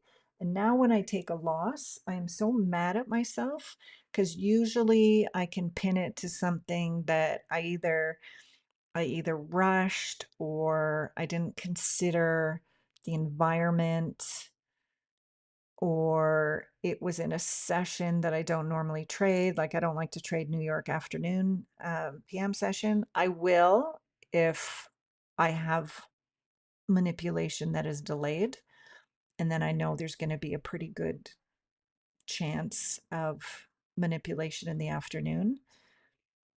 But generally, like New York PM sessions, I was taking more losses than wins. So as soon as I started to eliminate all the stupid things that I did, whether it was out of boredom or I want to try this, or I'm following too many people on YouTube and this looks like a good strategy and that looks like a good strategy. Oh my God. And now for me, trading is way more relaxing because I know exactly what I'm looking for. Like to a T, I know exactly what I'm looking for and I won't hesitate when I see it. And that makes trading so much more pleasurable, and it's way more fun to be on the profitable side than the non-profitable side. So I get you. I feel you. I have made every mistake 100 times more than you have. I have hated myself. I have been hard on myself. I have had days where I wondered if I'm just going to be one of the ones that's just not going to make it. And then I need to take some time aside. I need to go for a walk with my dog. I need to come back, and then I need to be very analytical and say to myself, what needs to change for my trading to change? And I think once you get to that point, that's when the inside of the trader changes and you walk into the trader that you need to become. And you have to recognize your weaknesses and your strengths. And if you recognize yourself that you're impulsive, that you get a rush from trading, you have to recognize that and you have to desensitize yourself to that. So I don't get a huge rush when I have a great trade, and I don't get down on myself when I have a loss anymore. I've regulated because I have a system and I trust my system. My system is not always going to work. A system is going to work in the realm of probabilities. And so if I take a loss, yes, I'm going to go back and I'm going to look at it. What did I miss? What didn't I see? But sometimes you can have an A plus setup and it's just not going to work out because that's the nature of trading. So you follow your rules and you say that there's my 2 trades for the day, didn't work out, and you close your computer and you come back fresh tomorrow. And once I started putting all of those pieces in place, things really changed for me. And there are times when I break my rules and it takes me 1 second to just get back into the trader mindset where I need to be, because I remember those days and I'm not going back there. So I'm now still in a place where I'm very intentional with my trading because it's very easy it's a slippery slope. 2 trades become, well, let me look at the market this afternoon and take 4 trades. No, no, that didn't get me to profitability. So I have to snap myself back and say, you go and do something else that's fun today. You go to the gym, you take your dog out, you clean out a closet, you make a nice dinner, but you don't go on the charts. And I think any profitable trader gets to that point where developing your own system based on your own character, based on your own weaknesses and your own strengths, and then knowing that if you want to move from A to B in your life, you need to become that person. And it's not magic. You just need to step through the door. And sometimes the hardest thing you have to do is close your computer and say, I've taken my 2 trades. Tomorrow, I'm going to spend more time finding a trade setup that is a higher probability because I am not allowed to take any more than 2 trades. And I know of a really, really good trader. I'm not going to say who it is. And while he was in his mentorship program, if you're trading with him and his mentorship program is very expensive, you are allowed 1 trade. While you're in his mentorship program, you are on a 1 trade a day. So think about that. If you take more than 1 trade a day right now, how would you feel emotionally? Would you feel like, oh my God, what would I do with myself the rest of the day? But that makes a trader really take his time or her time in taking a trade. And maybe that's what you need to do. If you're the type of person that's just taken way too many trades, maybe you need to say, for the next month, I'm going to take I get 1 trade a day. I get 1 chance to get it right, and see what that does for you. At first it's going to be hard. It's going to be like worse than trying to quit smoking or, quitting alcohol, right? It's hard. It's addictive. And paring yourself back to 1 trade a day makes you take the best setup that you can possibly find. And that will change your P&L very quickly because you're only then taking 5 trades a week. And for a lot of the really good traders, you'll only see them take 3 trades a week. They're waiting for their setup. They're not going to trade a Friday. Monday, they're going to allow the market to set up. And then they're going to wait for the Tuesday, Wednesday, Thursday to wait for that setup. And I've become much more patient because I know that my system works for me. It may not work for a lot of other people, but it works for me. So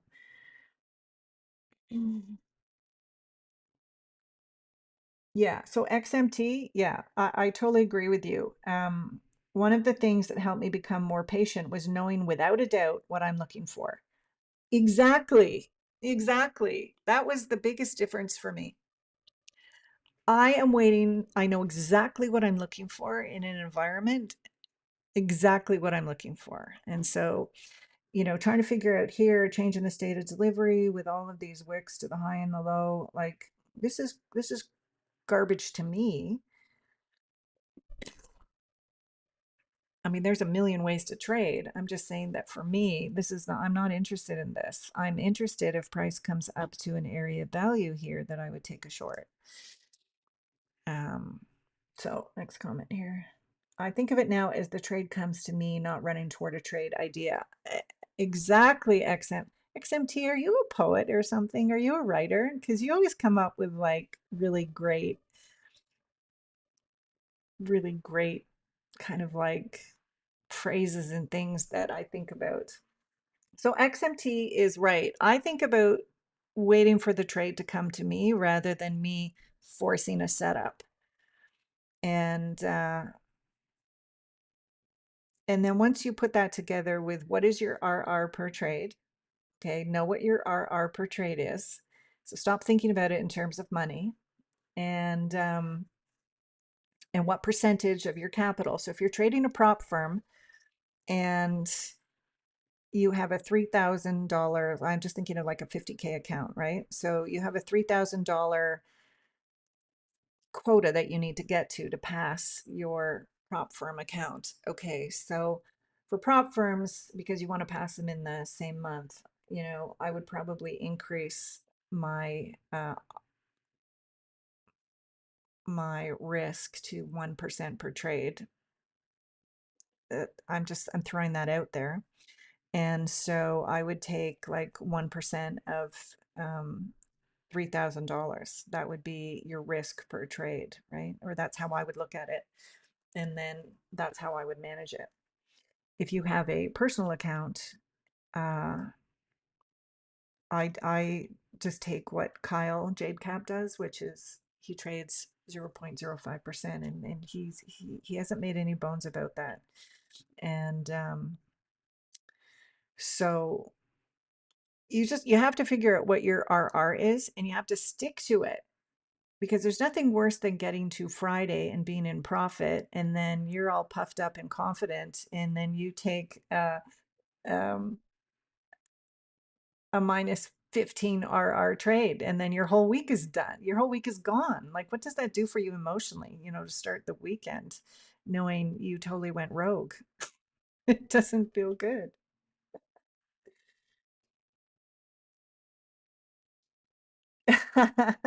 Donald, you're going to come to Canada? Yeah, definitely come in the summer.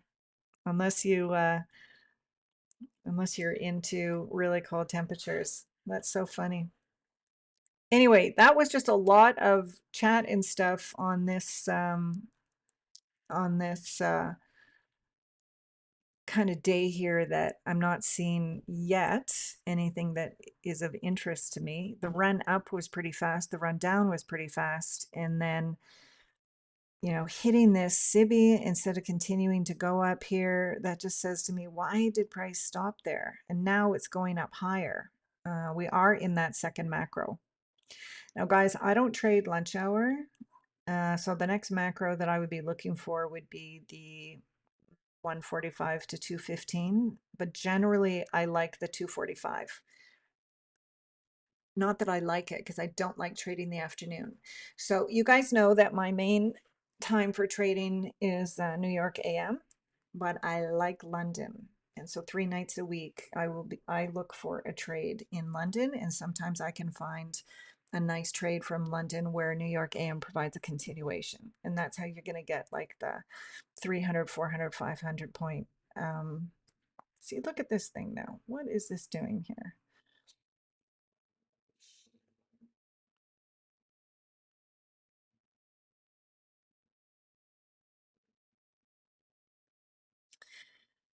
Anyway, it's my birthday today, guys. And it's my dog's birthday too.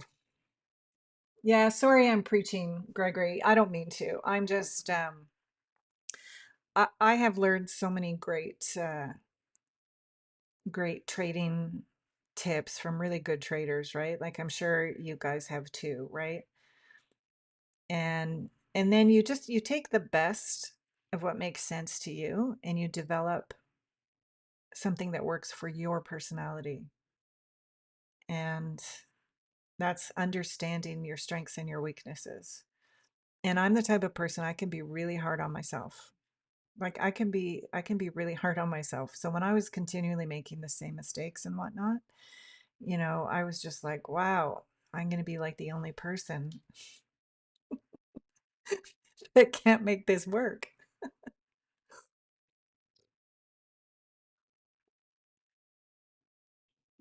And I think some of you know, like I was break even for 9 or 10 months.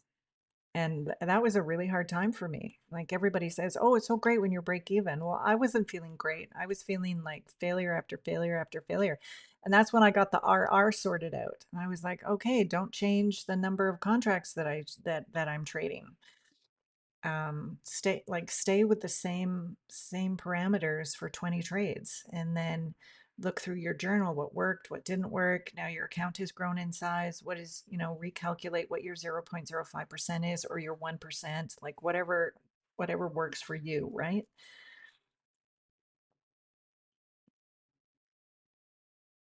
But now I'm not so hard on myself on trading, because I have my system, I have my strategy, and I'm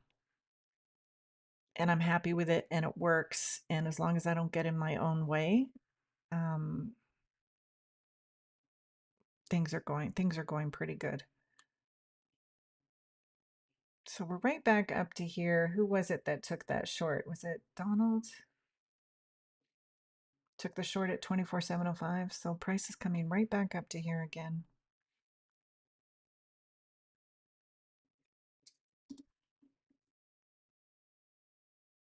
Thank you. You know what, Donald? I don't drink. I'm really strict. Like you know what? Alcohol is the last time I had a glass of wine, I was in Montreal on a little like mini vacation, and I just thought, why am I putting ethanol in my body? Anyway, I don't drink and I have no desire for alcohol. And sugar is another thing that I uh, I don't do.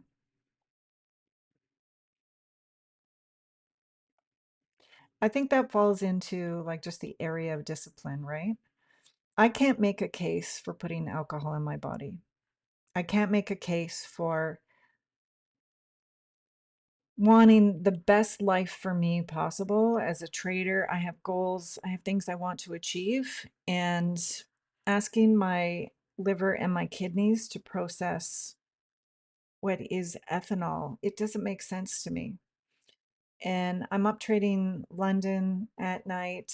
I just have a nice, I am clear, I am on my game all the time.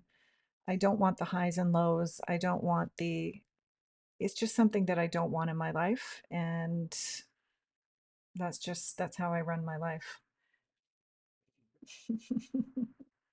Happy birthday to the pup. Yeah, after this, I'm taking him to the his favorite store, the butcher shop, and I'm getting him a nice bone. Let's see what's going to happen here at this area here. I think we might. I would be surprised if we go and take out previous day high.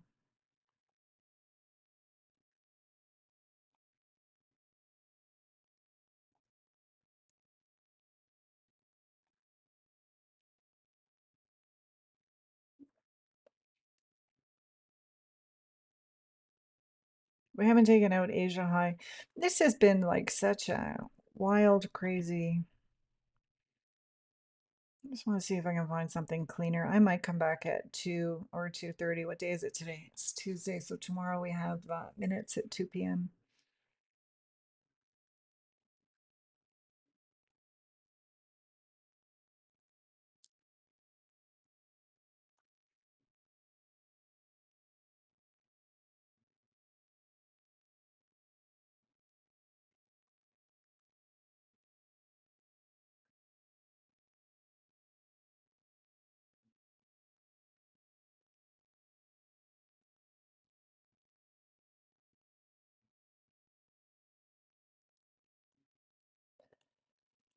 I might not get anything today. I might be I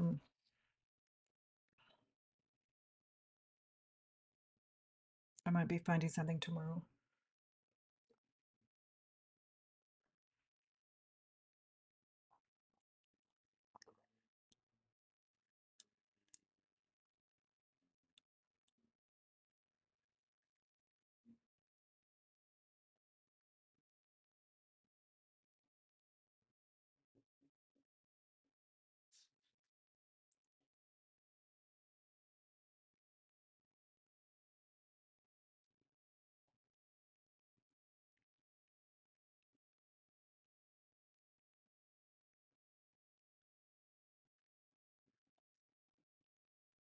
We're coming into 11:10, the end of the second macro. I'm going to come back and just take a look at 2 p.m.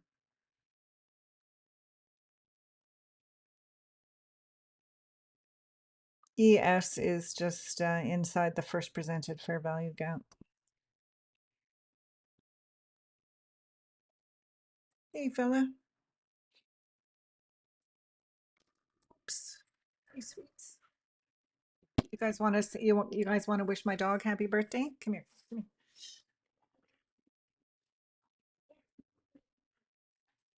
Come on here. Okay. There we go. Oh, there. There's my dog. Okay. Say happy birthday to me. Huh?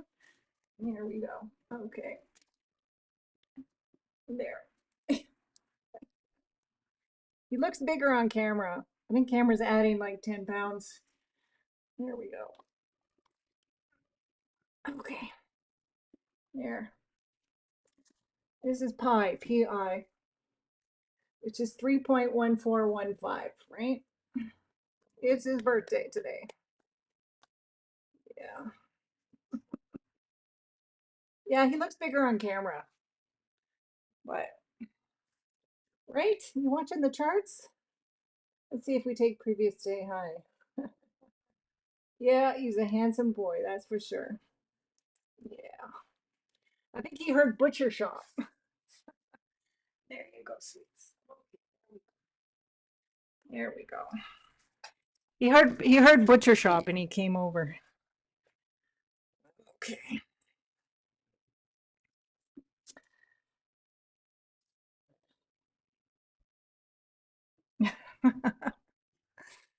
The puppy is 5 years old today. Anyway, he's an awesome dog. He's like my wingman. He has seen me through the highs and lows of trading, that's for damn sure.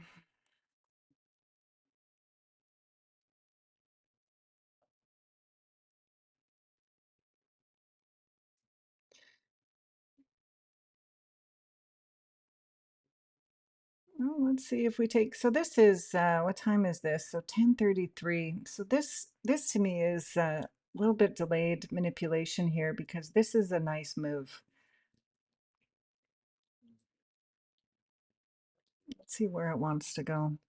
Coming to the end of the end of the macro, but let's see if it might take Asia high and then it may run for previous day high.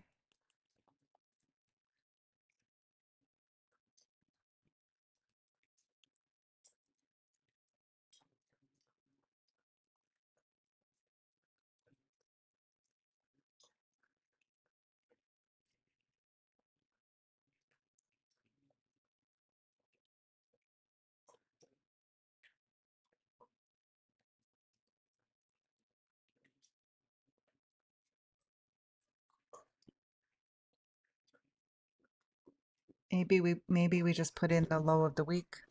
It's possible.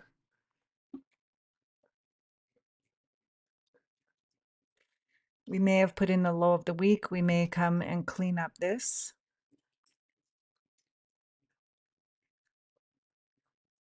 Before coming back down to sell side. We don't know. But anyway, we'll just follow it from level to level and watch for reaction at each level and see where it goes.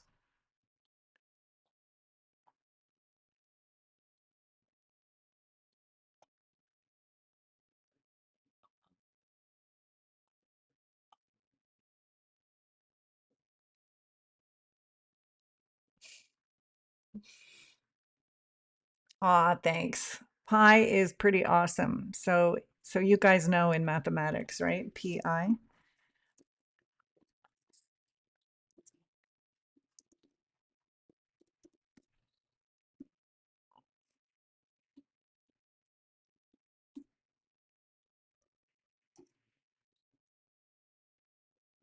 The number pi goes on forever, right?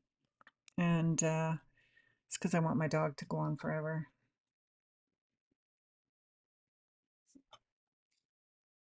See if we take this high or if we don't.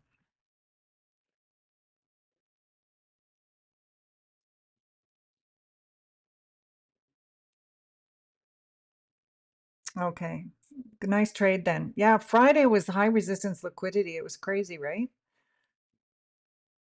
Like, did you give yourself a nice stop loss? Because when we're trading in a high resistance liquidity environment, I mean, you know, it's going to retrace, retrace, retrace. That's where you get like no really good fair value gaps. It's just like it looks like this, right? It's just it's hard. It's a hard you have to be patient. You're staying in the trade much longer, and then you need a stop loss that's going to give you breathable room.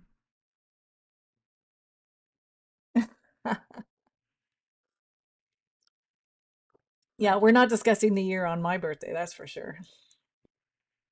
Notice I gave you pies. He's turning 5. He's 5 years old today, but I'm older than Yoda, so we won't talk about my birthday, or we won't talk about my age.